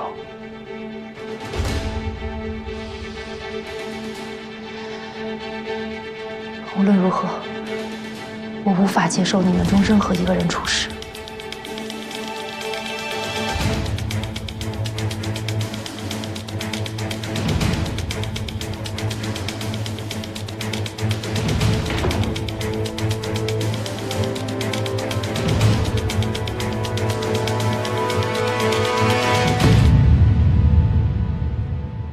夏林浩那边，你之前怀疑他有一个情人是对的。潘晓黎去电信公司查过夏林浩名下所有的电话号码，其中一个电话号码中有一个联系人，平均每天跟夏林浩联系7、8次。你觉得什么关系的人能有这么高的通话频率？未成年人的话是妈妈，成年了就是恋人了。这算是个突破口。如果夏林浩真的有情人的话，那他谋杀的动机就更充分了。这个案子虽然在法庭上出现了一些问题，但你不要气馁，就当是一次历练了。在你的职业生涯中，即使现在还没遇到这样的问题，以后也会遇到。你要有充分的心理承受能力。之后的问题交给我来处理，你可以放心。经过这个案子，我总结了一些经验，也吸取了一些教训。以后我会做好充分的准备工作，在庭上就可以一举揭发犯罪行为。答案啊，通常都在细节里。这次取证是你跟严律去的，你好好回忆一下，有没有什么遗漏的细节？只要是客观存在过的，就一定会找到蛛丝马迹。遗漏的细节，婚外情、情人可疑的电话。你说这个给夏林浩一天打7次电话的人，会不会就是那个寄送包裹的王婷婷？有可能。但是夏林浩不承认认识王婷婷，而且王婷婷这个名字的真假都还不一定呢。就算是真名，叫王婷婷的人也太多了，像大海捞针。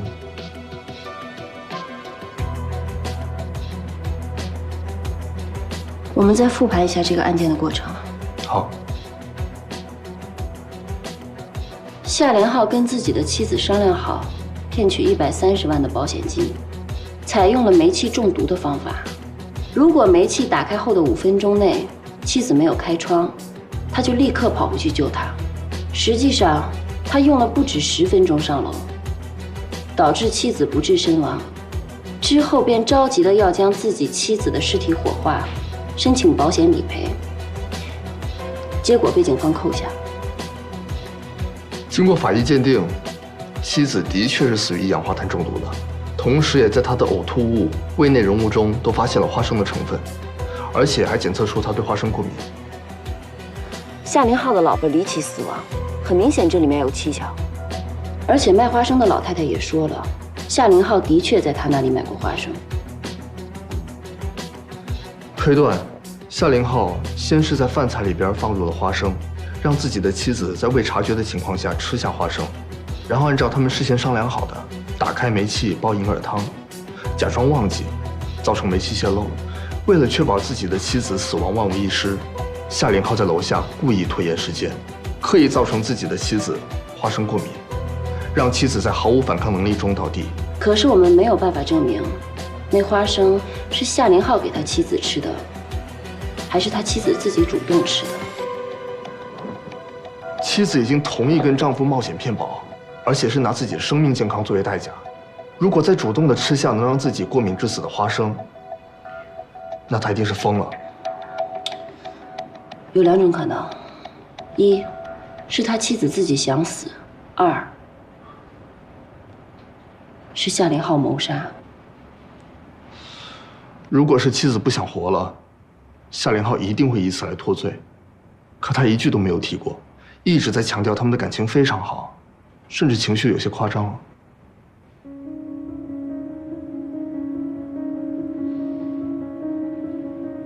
我记得夏林浩的家里墙上还挂着婚纱照，厨房、冰箱里都收拾得一尘不染的，证明他妻子很爱这个家，很爱她丈夫。卧室里面还有一副没有绣完的十字绣。一个对生活充满期望的女人，怎么会选择自杀呢？可疑的电话和可疑的包裹，让我们有理由相信夏林浩有婚外情的可能。就算有婚外情，为什么一定要杀死自己的妻子呢？况且是一个愿意冒着生命危险跟他骗保的人，他的动机是什么呢？如果妻子死了，夏林浩就能拿到全部的钱，那是情跟情人过日子呀。难道他妻子想不到这种可能性吗？万一失控了，他死了怎么办？那应该就是非常的信任和非常的爱吧。非常的爱。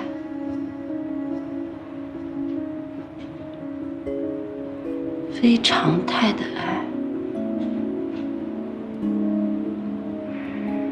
哎，你还记不记得夏林浩的家里有一间小卧室？你说那小房间？嗯，夏林浩跟我说，那个房间是给他未来孩子准备的，但是现在已经变成夏林浩打游戏的房间了。我清楚的记得，那个房间里面有一张单人床，而且有明显使用过的痕迹。你说，如果两个非常相爱的人，怎么可能分房睡呢？所以我怀疑，在他们骗保之前，两个人的感情已经出现了裂痕。但如果出现了裂痕，还答应冒险骗保，这什么心态？挽留。我那天听张浩伦说了，女方家属曾经去公安局大闹了一场，说他们哭着闹着说他们的女儿就是被夏林浩害死的。能立刻联系到家属吗？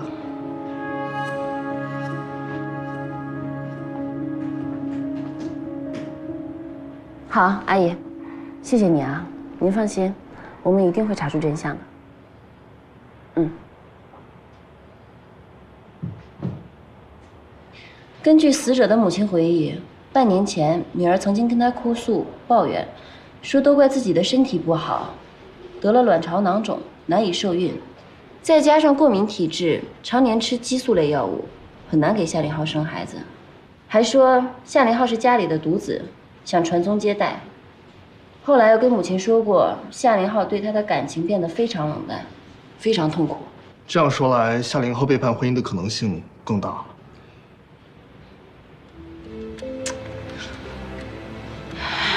一个妻子如果非常爱她的丈夫，但是却不能给他生孩子，一定会感觉到非常愧疚，然后她会把这些错都归咎于自己的身上，她就会想各种办法去弥补、去挽留，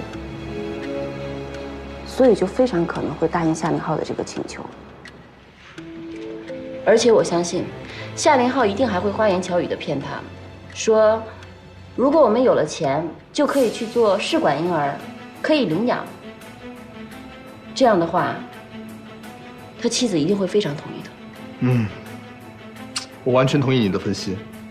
夏林浩一直在撒谎，他在表演他对妻子的感情。现在他妻子已经死了，这个疑问必须靠夏林浩证实。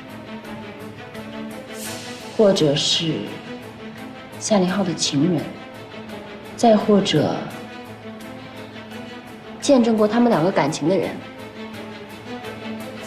见证过他们两人关系，卖给夏林浩保险的保险员，会不会见过他们两个？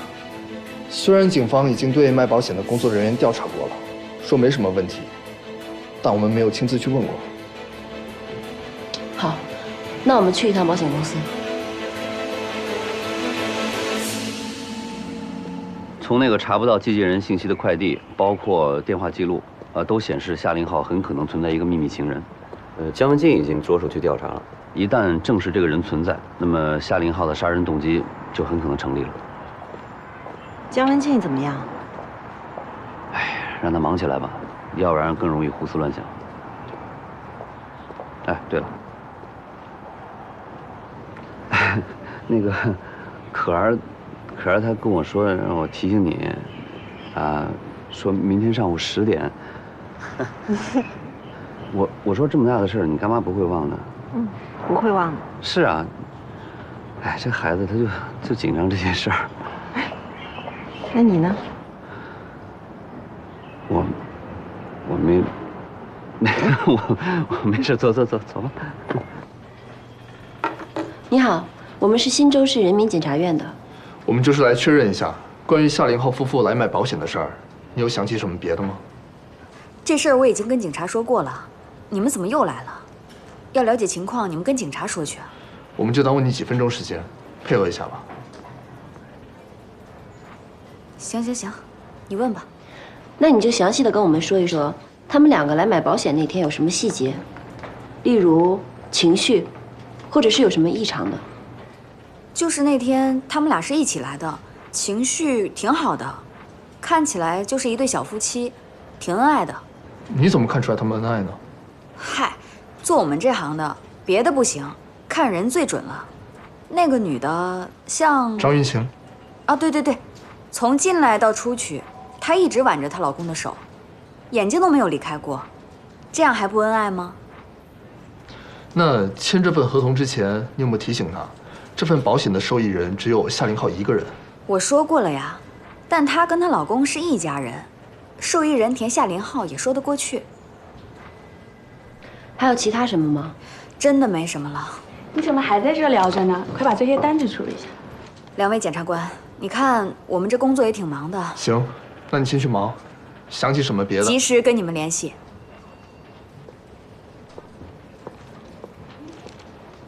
这不是王婷婷的案子吗？她怎么还没来上班？她请假，你忘了？可1个多星期了，还不回来？不知道去哪。等等，你们刚刚说的王婷婷是谁啊？是我们这儿的一个保险员，叫王婷婷。王婷婷？是啊。哦，你们刚刚说的那个单子就是她匀给我的。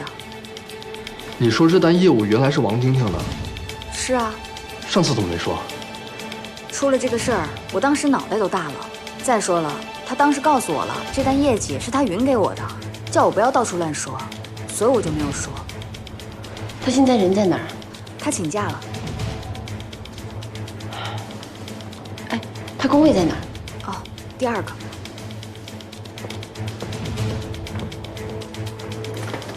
你知道王婷婷电话号码吗？哦，我知道。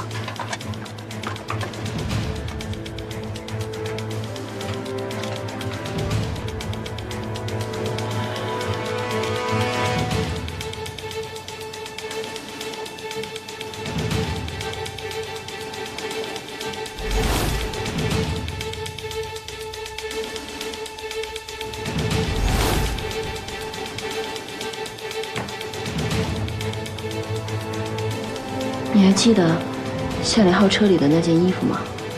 记得。怎么了？就是这个下水位。这是电话号码。好。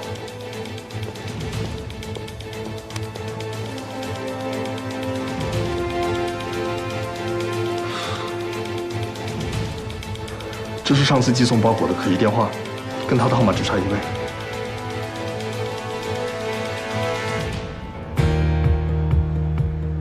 来，3位看镜头，看这儿。好。妈妈往中间靠一点。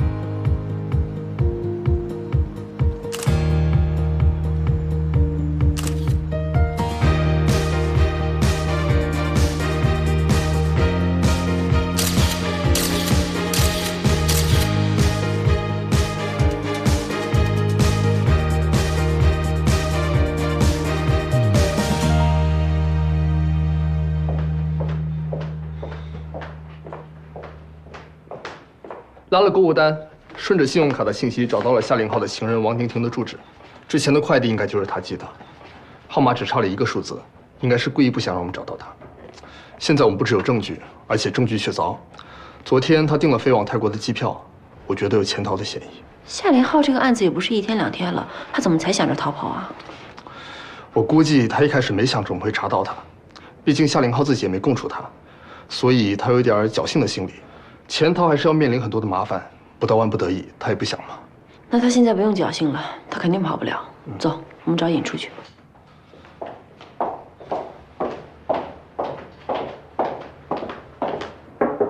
进来。尹处，我们查到了夏林浩情人的信息，这个人叫王婷婷。还有一个更重要的信息，王婷婷现在任职的保险公司就是夏林浩理赔的保险公司。而且这个王婷婷还订了去泰国的机票。好，我马上跟张浩伦联系，让他们尽快行动。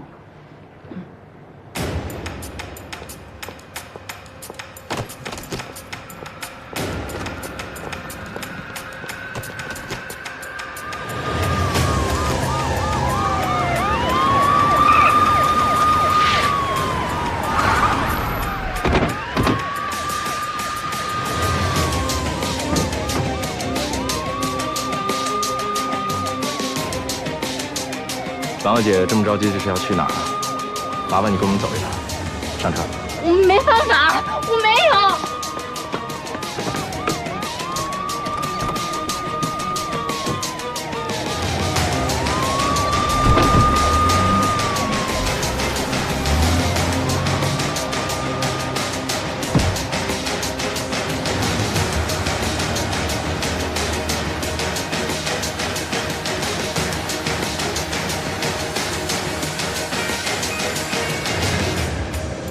喂30号是和妻子你用完了吗？我扔了，刚才他的情人被公安局带走了。我估计检察院已经掌握了足够的证据定他的罪。这种情况，我要是再帮他打官司也是浪费时间。用完了就扔了吧。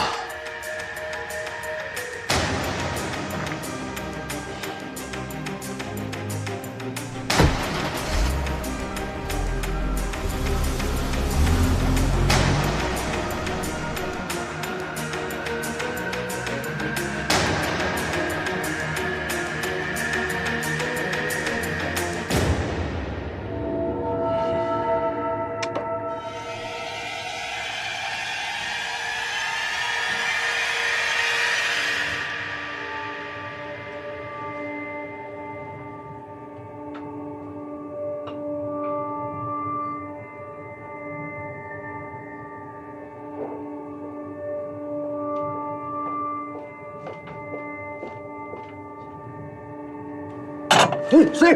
没事没事，是我。外边没什么动静吧？没事儿。警察来过2次，我都说你没在。啊。吃点东西吧。吃不下。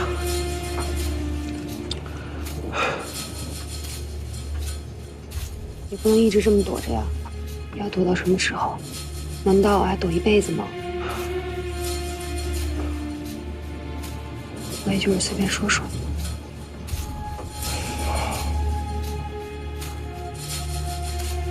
不会很久的。什么意思啊？没什么意思，不就是搭条性命吗？别说的这么吓人。我没吓你。别忘了之前我拜托你的事儿。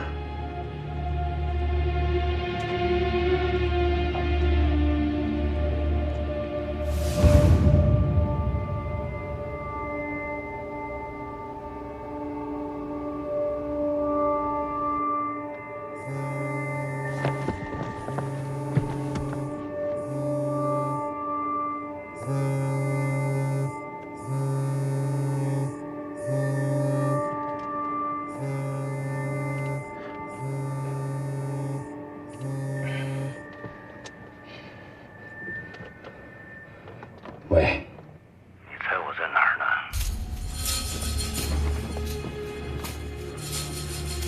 你在哪儿？你这个爹当的不怎么样啊！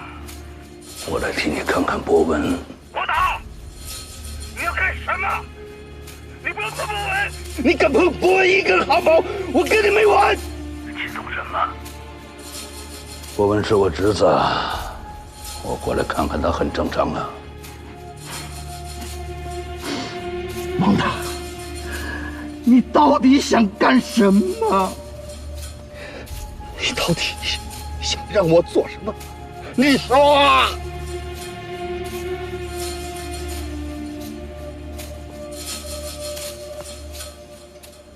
别躲了，躲不过去的。一人做事一人当，明白我说话的意思吗？博文这边你就不用担心了，他怎么样，全在你一念之间。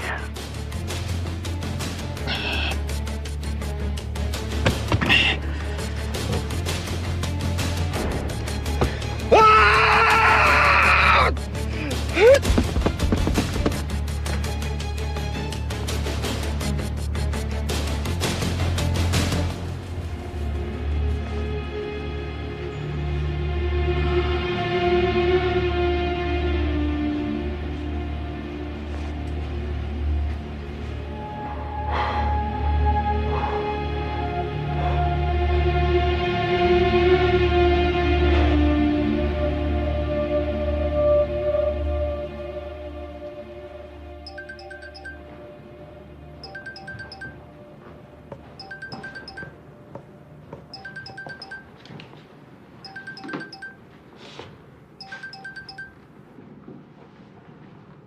喂，任律师。如果你想劝我收手的话，还是不要浪费时间了。看来我这次又要麻烦你了。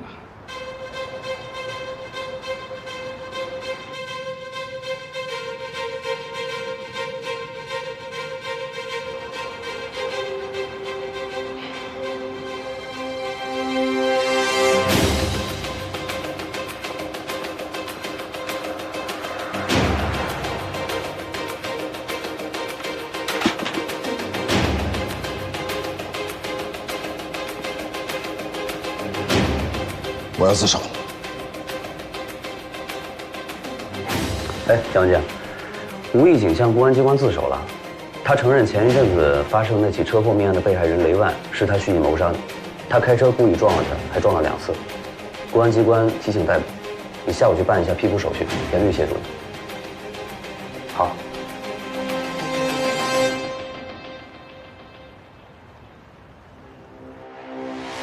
吴义景，我们是检察院的工作人员，今天依法对你进行讯问。之前你向公安机关交代的，如有遗漏或者是不实，现在都可以补充或者是更正。我只和任天宇说话，叫任天宇来，我要让他做我的律师。你有权请律师，但也有向司法机关如实供述的义务。你是自动投案的，投案后的供述情况决定着能不能被认定自首，这会很大程度的影响你的量刑，明白吧？根据我们现在了解的情况，任天宇正在接受律协的调查，不知道会不会影响他接受委托。不过，我们可以把你的意愿转达给你的亲属。任天宇。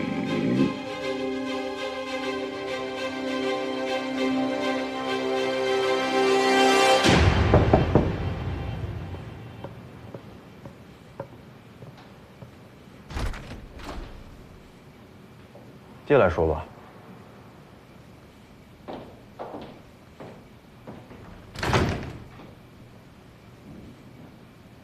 要不要喝点什么？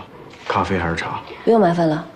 就像电话里说的，我是因为吴义景的事情来的，他指定要你做他的代理律师，所以我想过来问问你，关于吴义景还有雷万的事情，你知道多少？吴义景自首这件事儿，我也很意外。虽然他一直都是我的调查对象。调查对象？嗯。我怀疑他跟我父母的死有关系。他们不是车祸死的吗？是车祸，但我不认为那是意外。而且他们的死最大的受益者就是吴义景。我一直欠你一个解释。之前一直觉得时机没到。现在是时候了，你跟我来，我给你看一些东西。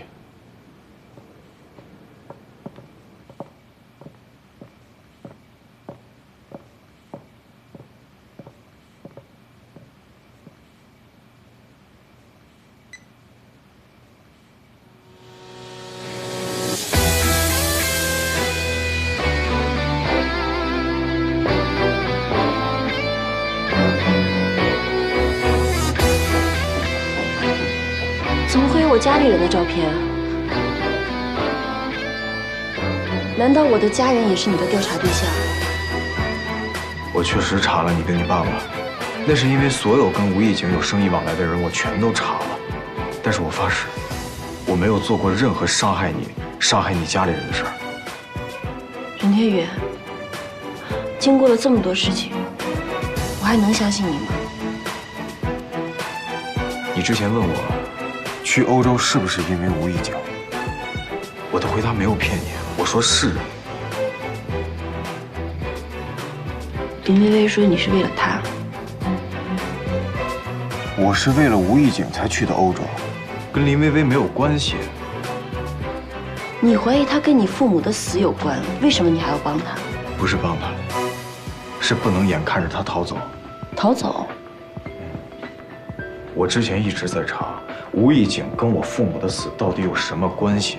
我无意中发现，有几个案子的幕后主使都是吴义景。魏清明、张有信，他们2个人的案子都跟吴义景有关。梁非凡你还记得吧？罪犯梁非凡，人身危险性和再犯罪的可能性均较大，建议合议庭裁定不予减刑。那个因为涉黑被我送进监狱的人，连他都是吴义景的小弟。还有张有信，他是吴义景的司机。当年珠宝仓库盗窃案，他也在现场，被警察带走了，判了2年的有期徒刑。吴义景就是担心他把自己供出来，所以才潜逃到了米兰。所以你也就追去了米兰。所以林薇薇说你是为了救她舅舅才去的国外，你也没有办法否认。对不起，这件事儿让你伤心了。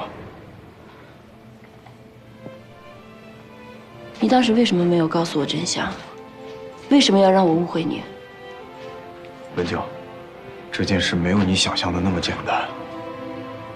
每次我想跟你说出实情的时候，脑子里面都会浮现那些人被害的画面。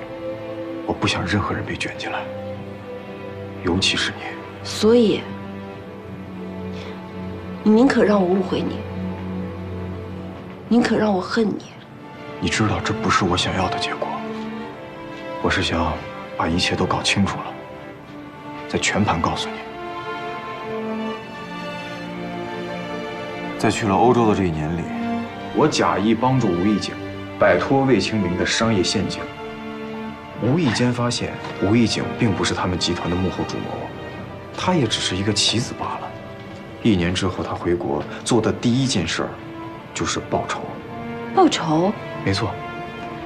当年的珠宝仓库失窃案，表面上看幕后主使是吴义景，但实际上只是魏清明给他设的一个圈套。而张有信就是把吴义景推进局的那个人，所以吴义景知道了之后大发雷霆。他先是把魏清明搞到破产，然后找来胡方全给他放贷。这些放高利贷的人，手段有多恶劣，你是知道的。而这个结果，就是吴义景想看到的。吴义景这些人做事十分的极致，一旦事发，他们会想尽一切办法让自己的手下把这些事儿都认了。你有没有发现，吴义景这次也是自首的？他也是被迫的。没错。谁能逼迫他呢？他完全可以第一时间选择逃跑，可是他却自首，自己扛下了所有的事儿。这说明他背后的力量比他更可怕。而这个人，只有可能是他。王达。此人行事十分小心，我掌握的证据也非常有限。这就是我掌握的所有信息。你们顺着这个线索查下去不会有错的。毕竟检察院出手，会比我这个小小的律师要强很多。那你为什么现在还要帮吴义景辩护呢？雷万死的时候就在我旁边，我们的直线距离只有10几米，我甚至能感觉到他的血溅到了我的脸上，所以我有责任，有义务查出真相。吴义景我不会放过，而他幕后的这个人更不能逍遥法外。不能逍遥法外。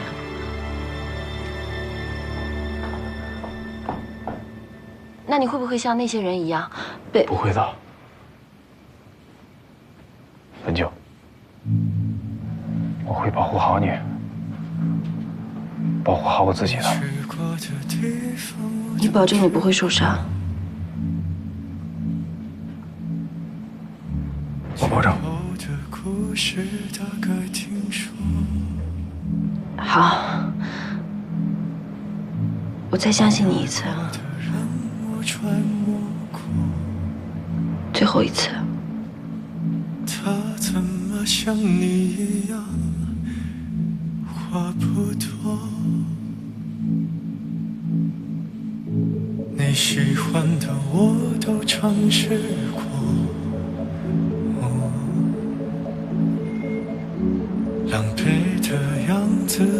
是否听说？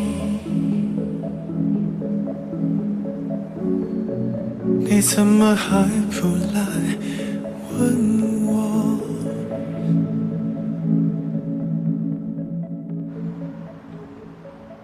证人，你跟被告人夏林浩是什么关系？我和他，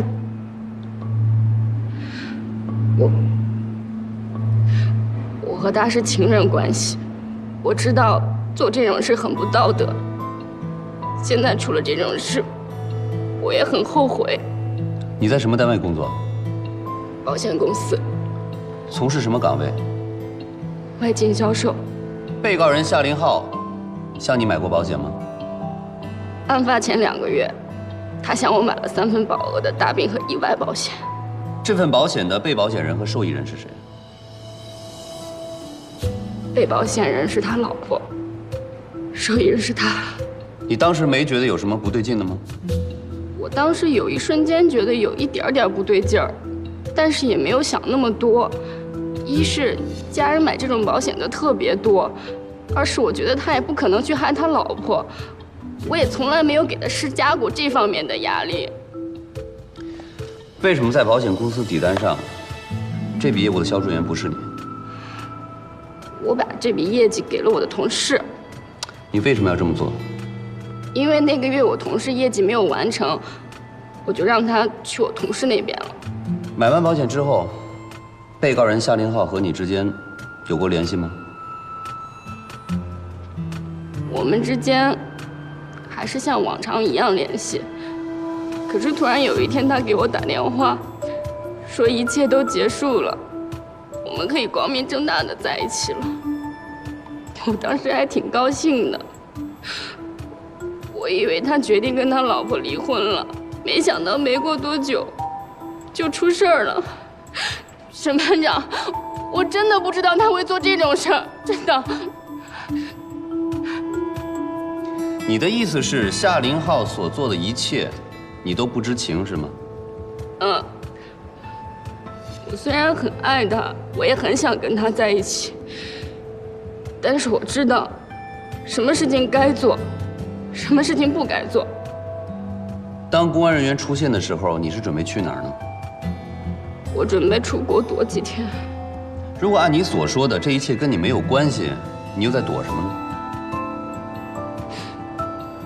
我和他是这种关系，出了这种事儿，你们一定会怀疑我，我害怕，我掉进黄河我也洗不清啊。说来说去都是我的错，我一开始就不应该跟他在一起，我不该介入别人的家庭。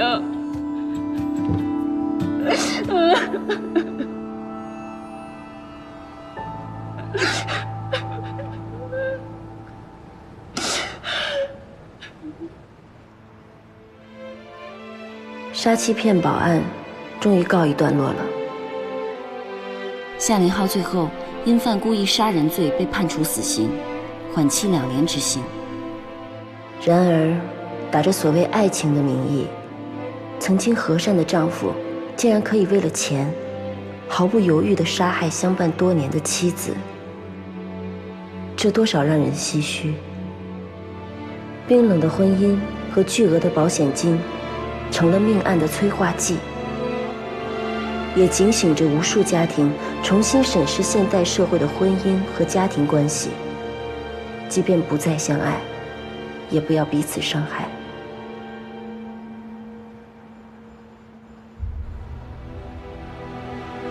任律师，谢谢你愿意接这个案子。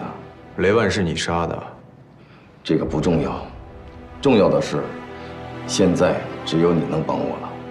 我为什么要帮你？说白了，当年的事儿，你也有份。难道你不想扳倒王达吗？他才是当年那个事件的真正元凶。如果你还想替你的父母报仇的话，就应该知道，只有我才能帮你做到。看来这是笔交易啊，至少是一笔你不亏本的交易。那我听听，你想让我怎么帮你啊？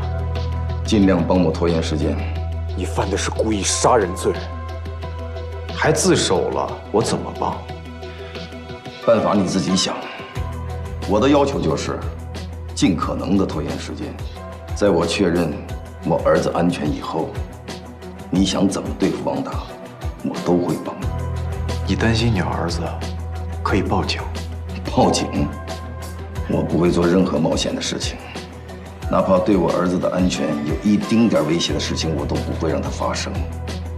所以，任律师，希望你也不要自作聪明。还有什么事儿？状告薇薇，让她帮我照顾博文。不管我怎么样，博文只是个孩子，他不该为我承受这些。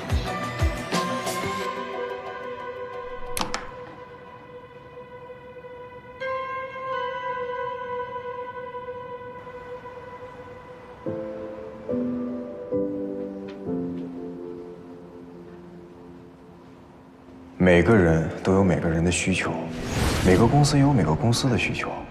只要我们把这些把握住了，一切都会水到渠成。考虑过回国吗？当我的合作伙伴吧。你真回国了？没想到吧？我就是这样，说到做到。林小姐，还记得当初的承诺吗？ partner。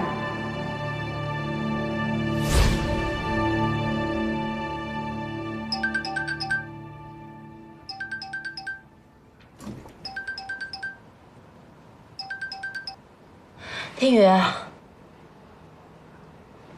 你是说舅舅担心爸爸会伤害博文？你说什么？我说我不想再管吴一静的事儿了。 理由，我承受不住了。夹在你们中间，我做什么都不对，我到底算什么？一边是您，一边是我的亲舅舅。现在我很可能会变成亲手把我的舅舅送上刑场的人，我做不到。您在意过我的感受吗？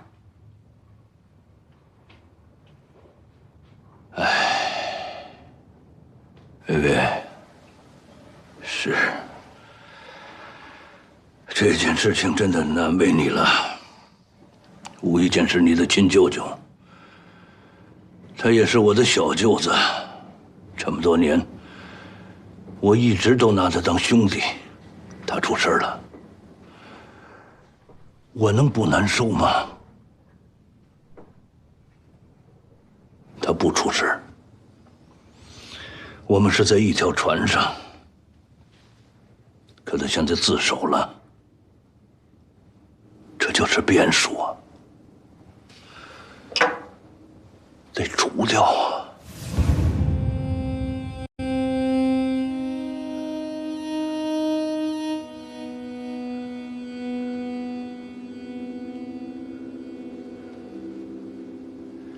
吴一健知道那么多的事儿，不时时的敲打敲打，我还真怕他兜不住话啊！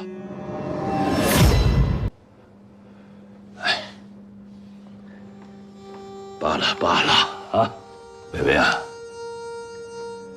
你看，有那么多的律所，还有那么多能干的律师，到时候我随便找一个派过去，就算是无意间折在里边，那也不是你送他进去的。不想打，咱就不打。你是我女儿，没人能强迫你做任何事情。 你说的是真的吗？那当然，哼。只是这段时间呢，听着任天宇就行了。我为什么要听任天宇啊？任天宇知道我们那么多的事情，他是什么人，你我都心知肚明，不是吗？我想问您，10几年前。 任天宇家发生的那起车祸，究竟是误会，还是您亲手所为？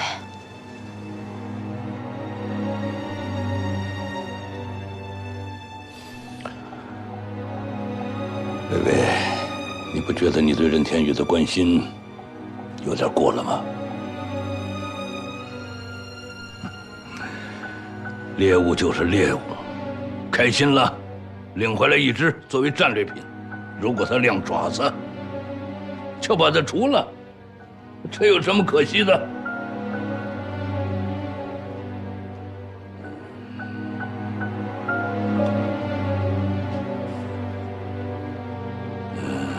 对了，最近有没有见过博文呢？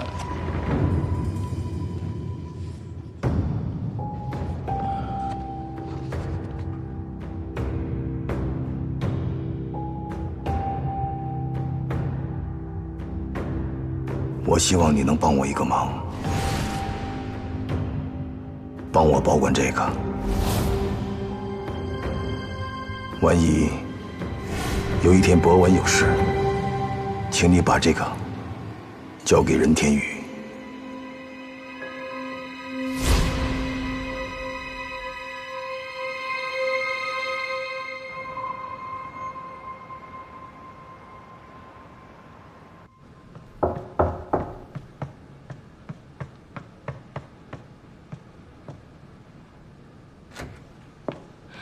天宇，博文不见了，你要帮我。进来说。我去医院找博文，护士说他转院了，可是又不知道转到哪里去了。出院手续查了吗？查了，可是签字的那个人我根本就不认识。我怀疑是王达下的手。王达竟然对博文下手了。你先别急，其他医院查了吗？也查了，根本就没有。天宇，我该怎么办啊？博文还生着病呢，他不能停止治疗啊。王达应该不会对吴博文怎么样，毕竟那是他亲侄子。侄子，王达对女儿都可能下手。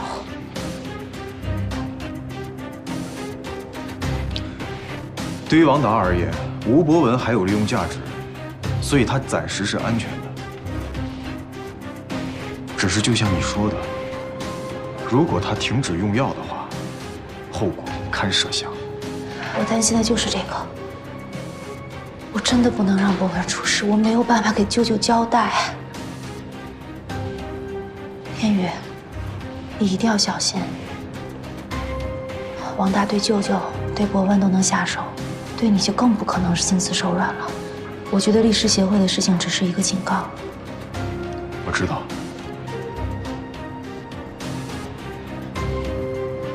我不想让你出事。你斗不过王达的。你那些不择手段，在王达眼里根本就不值得一提。不说这些，先找到博文再说。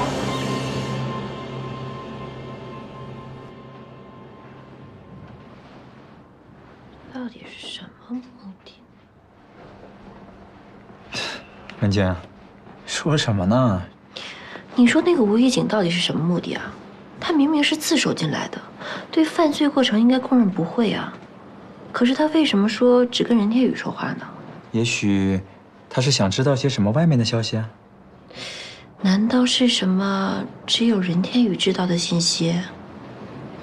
任天宇来一次他说一点，挤牙膏啊！可能吧，这么恶劣的案件，他也知道自己轻判不了，在拖延时间呢。是吗？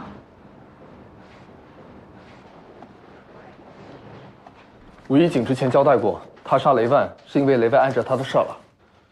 张浩伦他们刚从雷万的会计事务所回来，拿回来这些，我看过了，业务上没什么问题，但有一点，他生前关注过中业集团的几个并购案子。是姚真他们家吗？他们最近好像在做战略布局，收购了好多有潜力的公司，股票也一直在涨，看起来形势大好。不过雷万为什么要关注他们？吴一景的公司是做 FA 的吧？对，做财经顾问的。中业集团的 FA 就是吴一景他们家做的。碍着他们事儿了，难道说的就是这个？那并购的公司有问题，还是他们在布什么局啊？潘小黎，你查一些中意公司的股票情况。截止到今日，已经4个涨停了。这要是出事儿，可就是大事啊！搞不好姚真家会破产的。那你们赶快通知一下姚真啊！在商业领域，我一窍不通的，但我觉得这个是一个不好的消息。还不能告诉他。现在咱们证据不足，万一是我们想多了呢？你给我说清楚，我们到底怎么了？我还想问你呢。我去医院的时候，人家说他1周之前就转走了。转走了？我让薇薇好好照顾他的，他是怎么做的？我在这里守口如瓶，他却带走了我的孩子。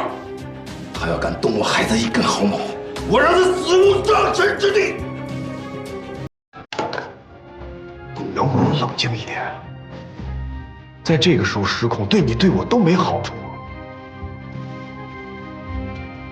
都现在这个情况了，你还打算替他卡？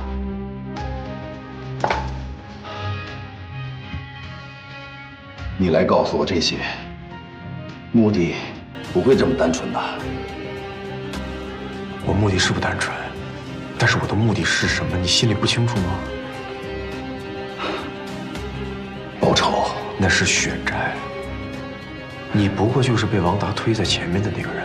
当年的并购案和现在中义集团所做的一切，你都不是主犯。如果你不配合调查，你会错过最后的被从轻处理的机会。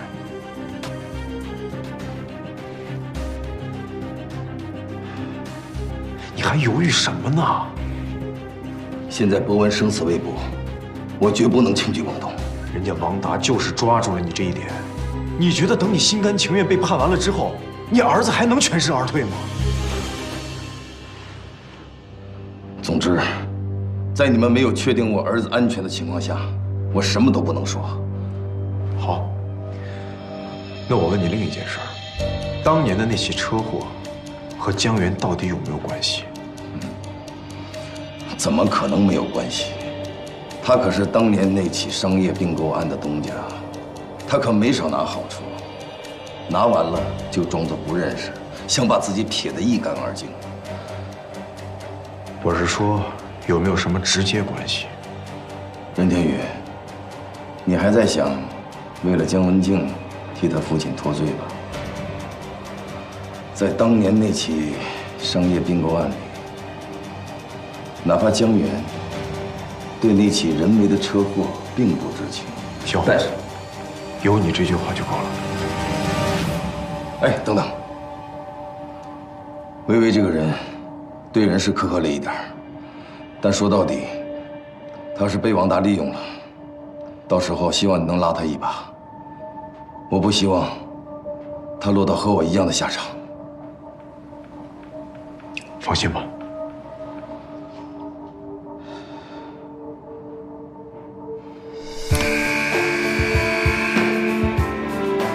在哪儿？单位是不是？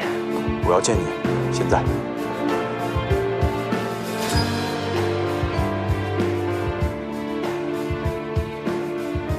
当年的那起车祸和江源到底有没有关系？在当年那起商业并购案里，哪怕江源对那起人为的车祸并不知情，但是有你这句话就够了。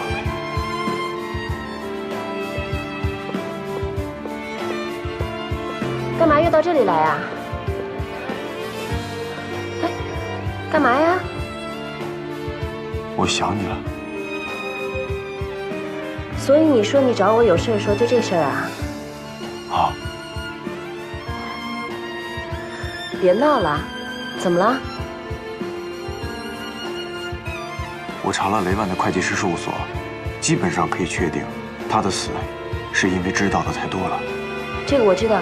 而最近的经济大事件里，也只有中义集团的并购项目，可以让王达和吴义景下如此黑手。公安那边也去过会计所了，查到的跟你一样。雷万生前关注过姚家并购案的项目。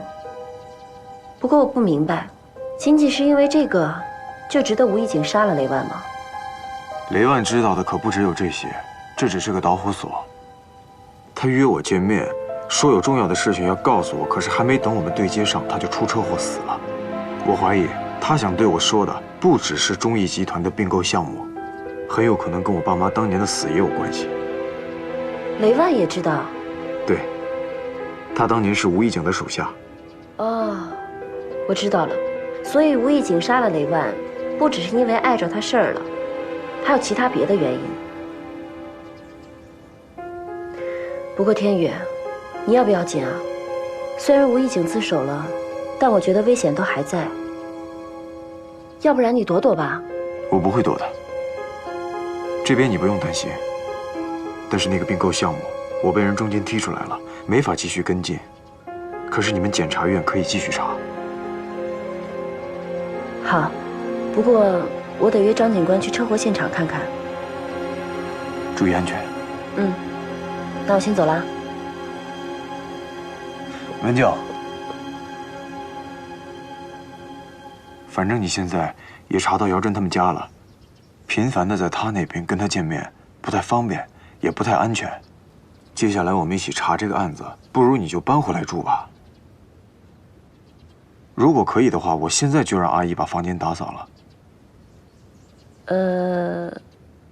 那我考虑一下。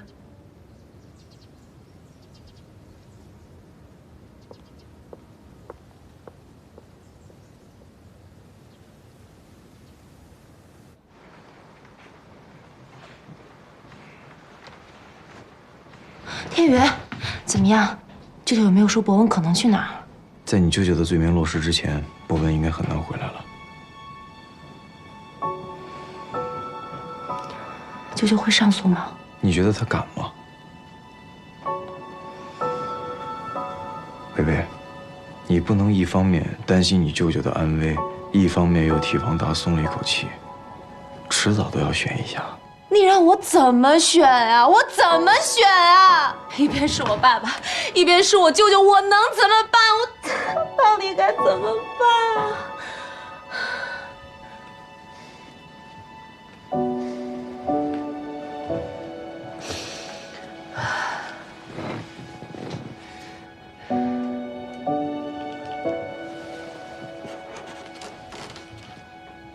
这是什么呀？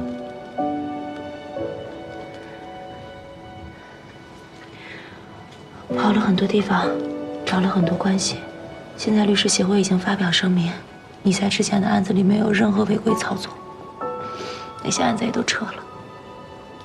为什么要这样？因为我跟你说过，无论发生任何事情，也无论什么时候，我都会在你身边，尽量的保护你。刚才我也答应吴一景了，不管后面的路多难走，我都会尽全力保护你的。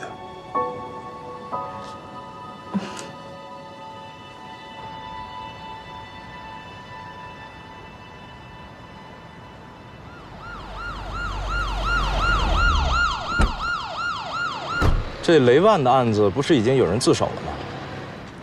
张警官，我们觉得这个案子没那么简单，肯定有什么漏的。你们怎么想的？事情虽然是吴一景做的，但这背后绝对不止吴一景。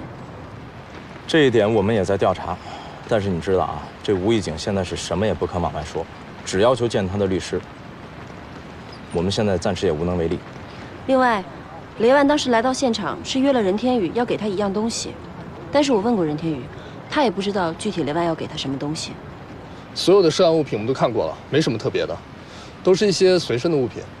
所以，你们是怀疑这个东西有可能掉落在现场吗？不可能。当时我们已经四处调查过了，并没有看见雷万究竟把什么东西丢下。没用的，这监控啊，我们已经看过了，只能看到雷万被撞的经过，但是看不清到底有什么东西从他身上掉落。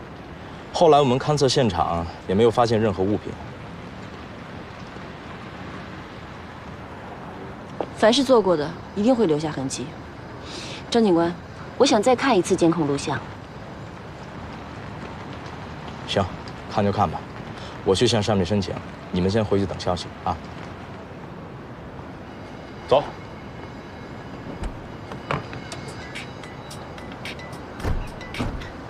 喂，姚震，你在哪里？我现在正要去签约啊。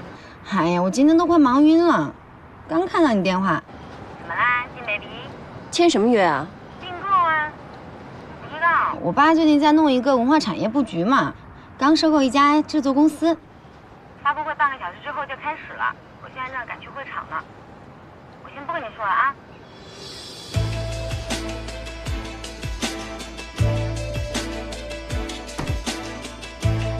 雷万当年是替吴义景做事的，我突然查过了，当年办这个案子的老检察官已经退休了，但是归档的是尹川。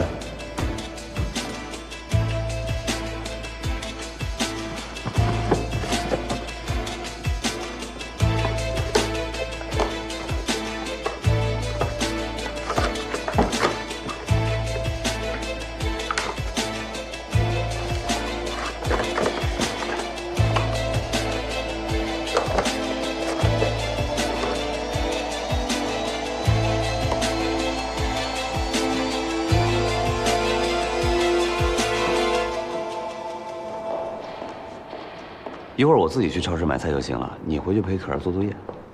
好啊，尹处，于处，尹处，我想问您一下，10几年前是不是有一个很大的经济案，也是跟吴义景有关系的？好像有这么个案子，怎么了？我怀疑吴义景杀人跟这个有关。是吗？我好像也有印象，这是师傅的案子，当初是你归的档。应该是，那我得回去查一下旧档。好，那尹处、于处，我先走了。好。这丫头，刚来的时候还是一个天不怕地不怕的小丫头。她现在也是天不怕地不怕的。我就是感慨，一个人的变化有时候是悄无声息的。成长了嘛，那成长总是好事啊。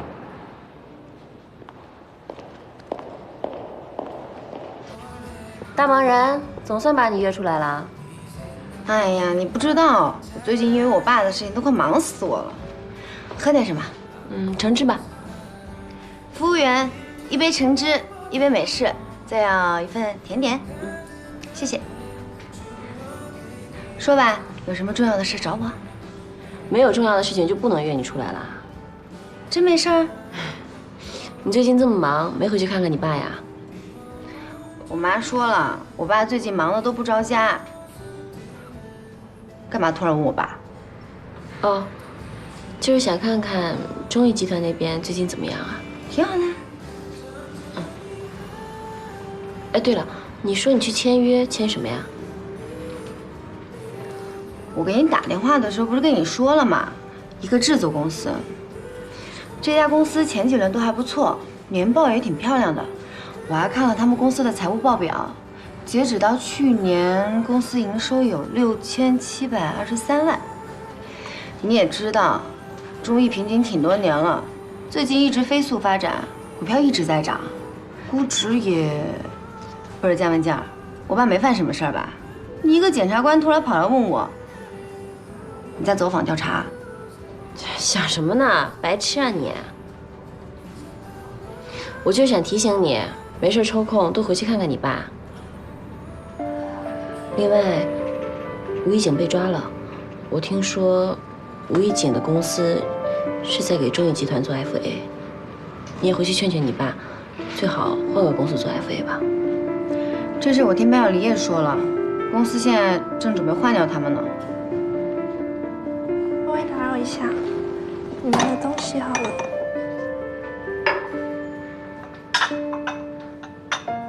谢谢，谢谢，请慢用。哎呀，最近都快忙死我了，累死了。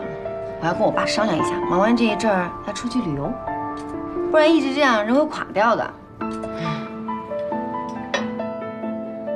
是，我知道，中义集团呢让你受了很多委屈，姚世伟对你很不公平，没有兑现他的承诺，所以说你才更要把这些资料卖给我呀。但是请你放心，我不可能给任何一个人讲这些东西，因为咱们两个现在是一条船上的人，而且只要你把这些资料全给我，我1分钱都不会少你的，我保证。一言为定。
什么麻烦？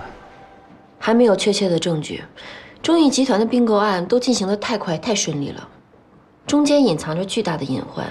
光是中义集团的财务报表可能就有2份，这一切隐患都是被人压下来的。但是，一旦爆发，中义可能面临着巨大的难题。姚真他们知道这事儿吗？打算怎么应对？我之前问过姚真中义的近况，得到的都是正面的回应。我也是今天早上才知道姚家有麻烦了。如果说吴义景早早的被雷万的案子给控制住了，但是之后的一切还能够井然有序的进行着，那么背后有王达在操作这一切的说法就说得通了。既然说得通，那赶快派人去调查吧，控制相关的人，让姚真家不至于。没证据，没人报案，我们哪来的权利啊？还有，我听说这个王达是个什么慈善家，社会影响力还挺大的。据我所知，工商部门已经接到过相关的资料举报，但是因为没有证据，只能暗中调查。啊，正好，严律，你现在跟进一下。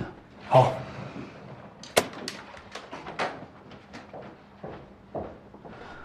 江文静，你现在的消息都是从任天宇那儿得到的吧？任天宇是林薇薇律所的股东，应该是可以拿到准确的文字资料和证据的。我尽量争取下吧，但是这个案子他可能都没能参与进去。你有没有想过，他自己还在接受调查呢，为什么还要给吴义景当代理律师呢？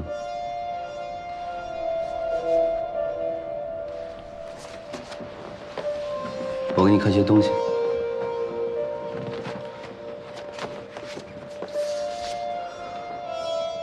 任天宇很有可能和当年的案子有关系，这一点我们都忽略了。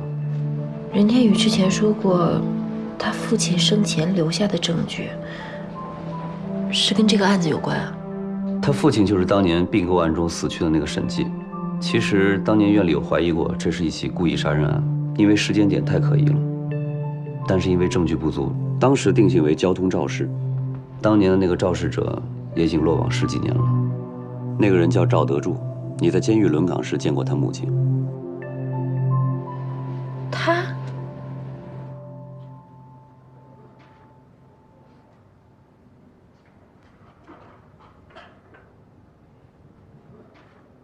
赵德柱，关于当年的车祸，有什么想要补充说明的吗？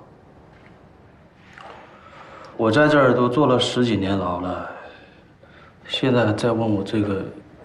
有意思吗？我已经落网了，难道你没什么想说的吗？吴义景是谁呀？你们问错人了吧？赵德柱啊，你在牢里也待了好多年了，还跟我们玩这套呢？你是真不想出去是吧？警官。我真不知道你们问的这个吴义景是谁。当年我就是喝醉了酒，把人给撞死了，牢底坐穿我也认了。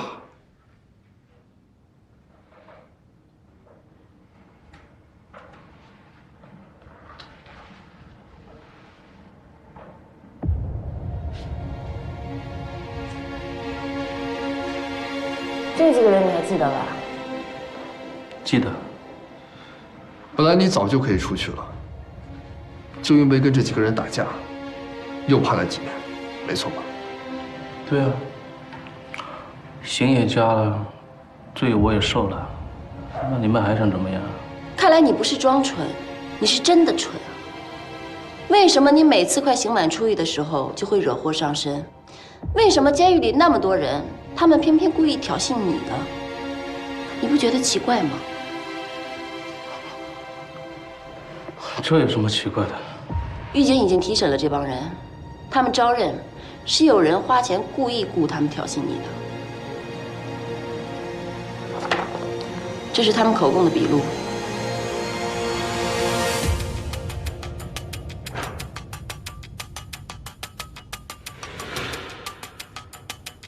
我想，是谁花钱雇的，你不会不知道吧？赵德柱。吴义景压根儿就没想让你出去过。不可能！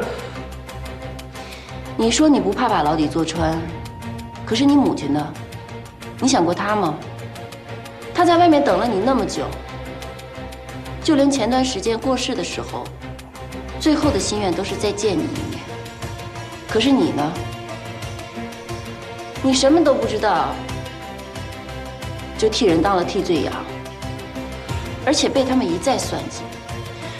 就连你母亲过世的时候，你都没有办法回去送终。赵德柱，这都什么时候了，你还不说实话吗？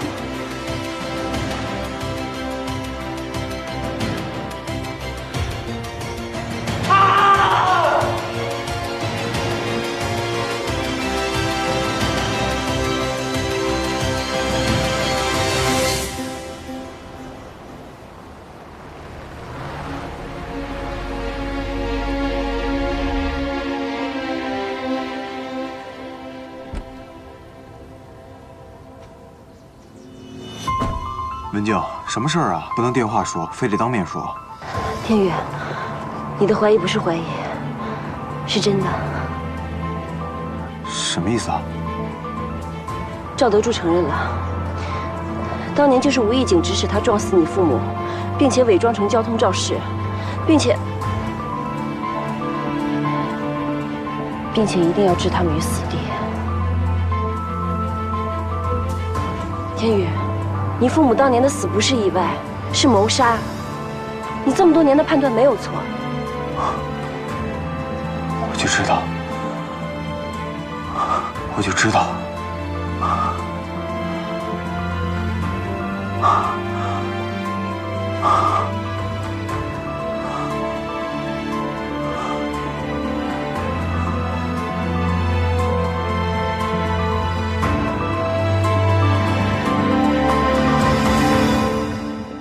吴义晴，你这个狗杂种，王八蛋，人渣！我要弄死你，你知道吗？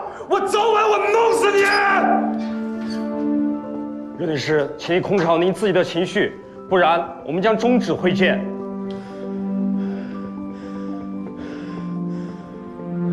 5分钟。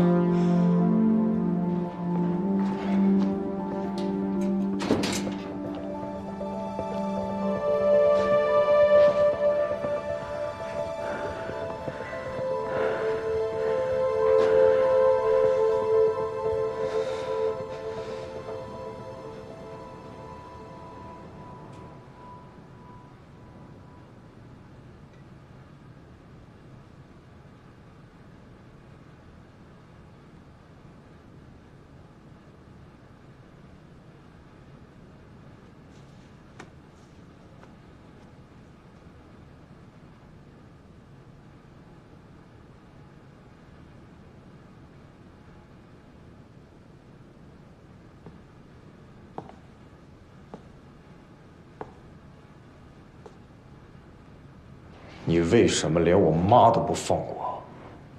为什么要赶尽杀绝？是啊，我也想问，为什么要赶尽杀绝？你背后的人是不是王达？你别问了，都是我做的。你有这胆子吗？你有这能耐吗？你不看看你这德行！是，我这德行。行，我背后是有人，那就是江源。车祸之后，他给了我一大笔钱，那是他给我的感谢费。他才是罪魁祸首。最后利都让他得了，你要算账，找他算去。你不会为了江文静手软了吧？你的能耐呢？你的胆呢？吴义景，你别装了，早晚有一天我把你们全查出来，谁也跑不了。你去查。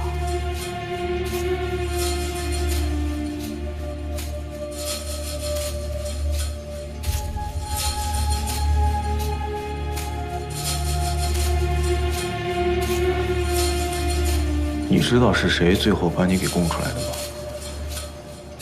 谁呀？赵德柱，他全招了。这个忘恩负义的狗东西！先别骂了，这个案子肯定会再审。如果他知道他后面会被判死刑，你觉得他能饶了你吗？他能饶得了王达吗？好，即便他不把王达拽出来，你觉得公安不会顺藤摸瓜，把王达给抓起来吗？只要王达被抓，他一定以为是你把他给供出来的。到时候，他该恨你还得恨你，你儿子该死还得死。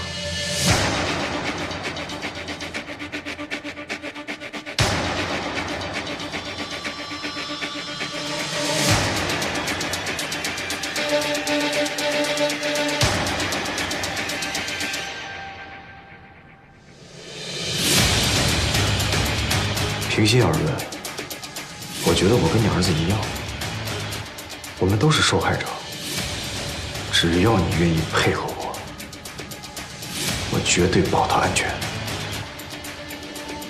好，那你去找一个人。谁？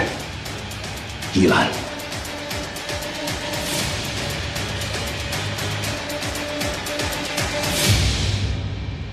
院里非常重视这起案件，从现在开始，我会接手本案当中所有的经济问题。江文静，介绍一下情况。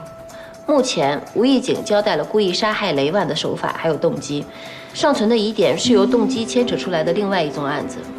我听尹处简单的介绍了一下10几年前的那起诈骗案，手段和中义集团现阶段的形势很像，不知道我们是不是可以干预一下中义集团的并购？中义集团目前没有什么实质性的问题。一切都只是推测，所以检察院现阶段无法介入，只能以10几年前的那个案件作为切入口，调查雷万的真实死因。现在吴义景故意杀人案的审讯已经快到了，如果再查不出什么来的话，就要按照现有的证据链起诉，到时候他背后的利益集团可能就真的挖不出来了。我们是不是再问问吴义景吧？反正时间紧迫啊，雷万的案子马上就要开庭了，一旦宣判，我们再想调查这个经济案件就很难了。一定要让吴义景再吐出点什么，拖延时间。你们继续调查，我来申请延期。好。袁律，你这边一定要盯紧了，随时向我汇报动态。明白。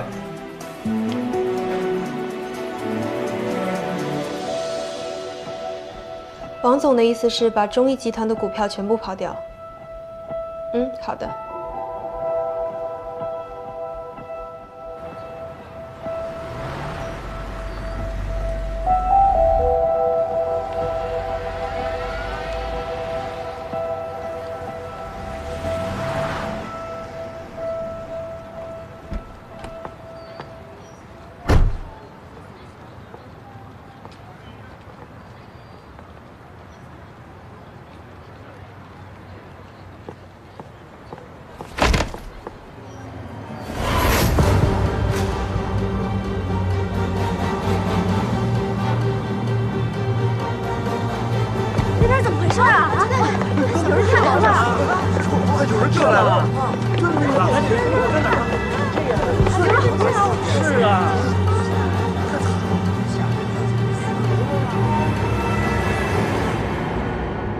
王达又抢先了一步杀死了依兰。他们怎么那么嚣张啊？他不怕被抓吗？他们一个个都是棋子。王达把自己摘得一干二净。如果我们不掌握什么实质性的证据，根本搞不定他。现在雷万死了，依兰也死了，我真的不知道该从何下手了。既然证据是吴义景给你的，那让吴义景开口恐怕才是唯一的办法。吴博文神秘失踪，一定是被王达抓去做了砝码。如果我们找不到他儿子，他根本就不可能开口。但是在吴义景被判之前，找到他儿子的可能性几乎为零。那我们就拿王达一点办法都没有了吗？没有。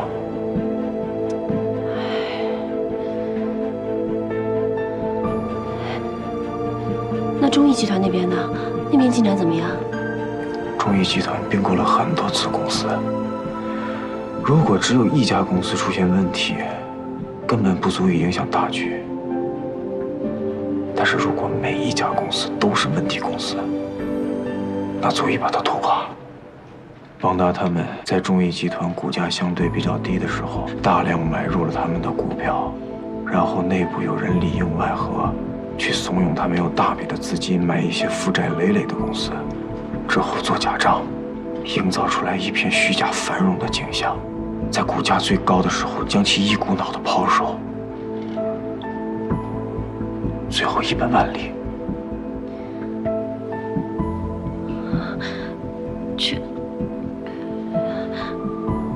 这姚振他们家怎么办啊？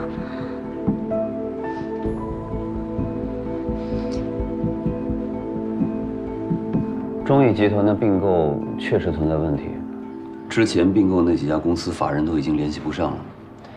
中艺集团的总裁发现问题之后呢，向公安机关反映过情况。并购事件背后的操控人是否涉嫌犯罪，目前还没有足够的证据。还有你说的那个吴博文失踪，由于吴义警不肯报警，所以公安机关没法直接插手，现在只能等待失踪者的家属报案。唉，那咱们检察院岂不是毫无办法了？暂时无能为力吧。另外，中艺集团这个案子牵扯得比较深，介于你跟姚真之间这个关系，你懂的。你得暂时退出这个案子，我再给你安排其他的工作吧。好的。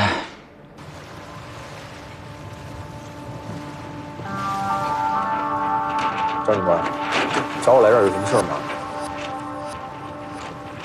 雷万车祸案发时你在现场，事后你还来找我，说你非常关心这个案子，希望我们尽快将肇事者绳之以法。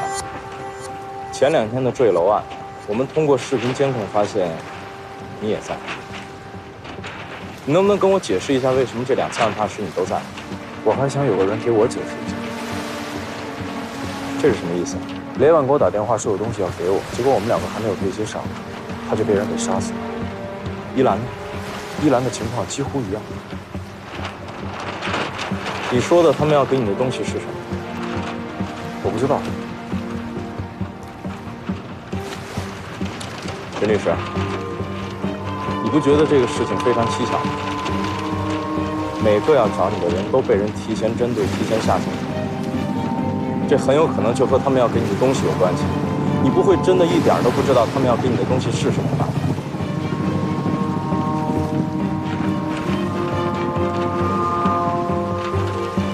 我真的不知道。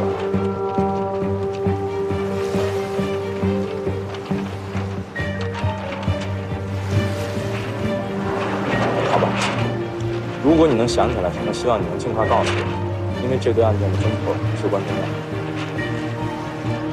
还有啊，任明飞，作为朋友，我有必要提醒你，万事当心。好。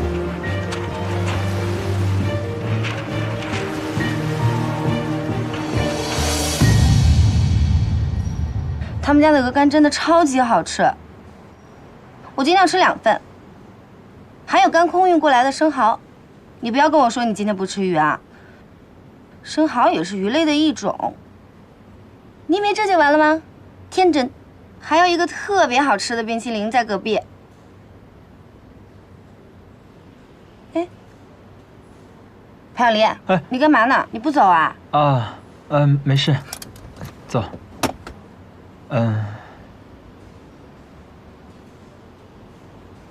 你是不是有什么事瞒着我？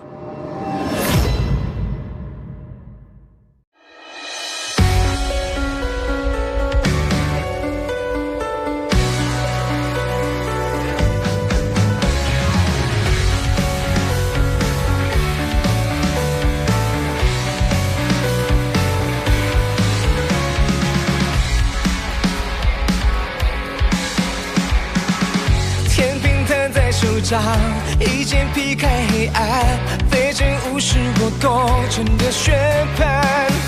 泪水轰炸心脏，盼望雨后太阳，为啥走二手放手一战？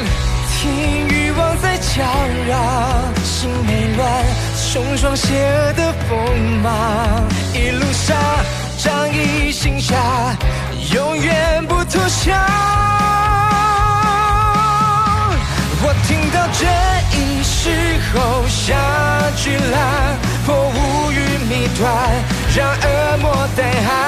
我不怕不哭不退让，对所有的魑魅魍魉宣战。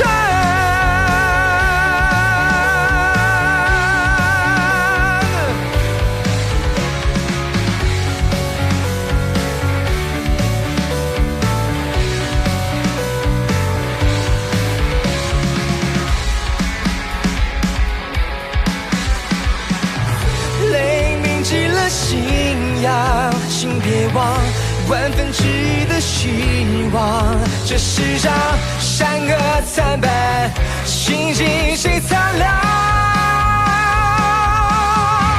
我听到这一时候像巨浪，破无与谜团，让恶魔胆寒。我不怕不哭不退让，对所有的魑魅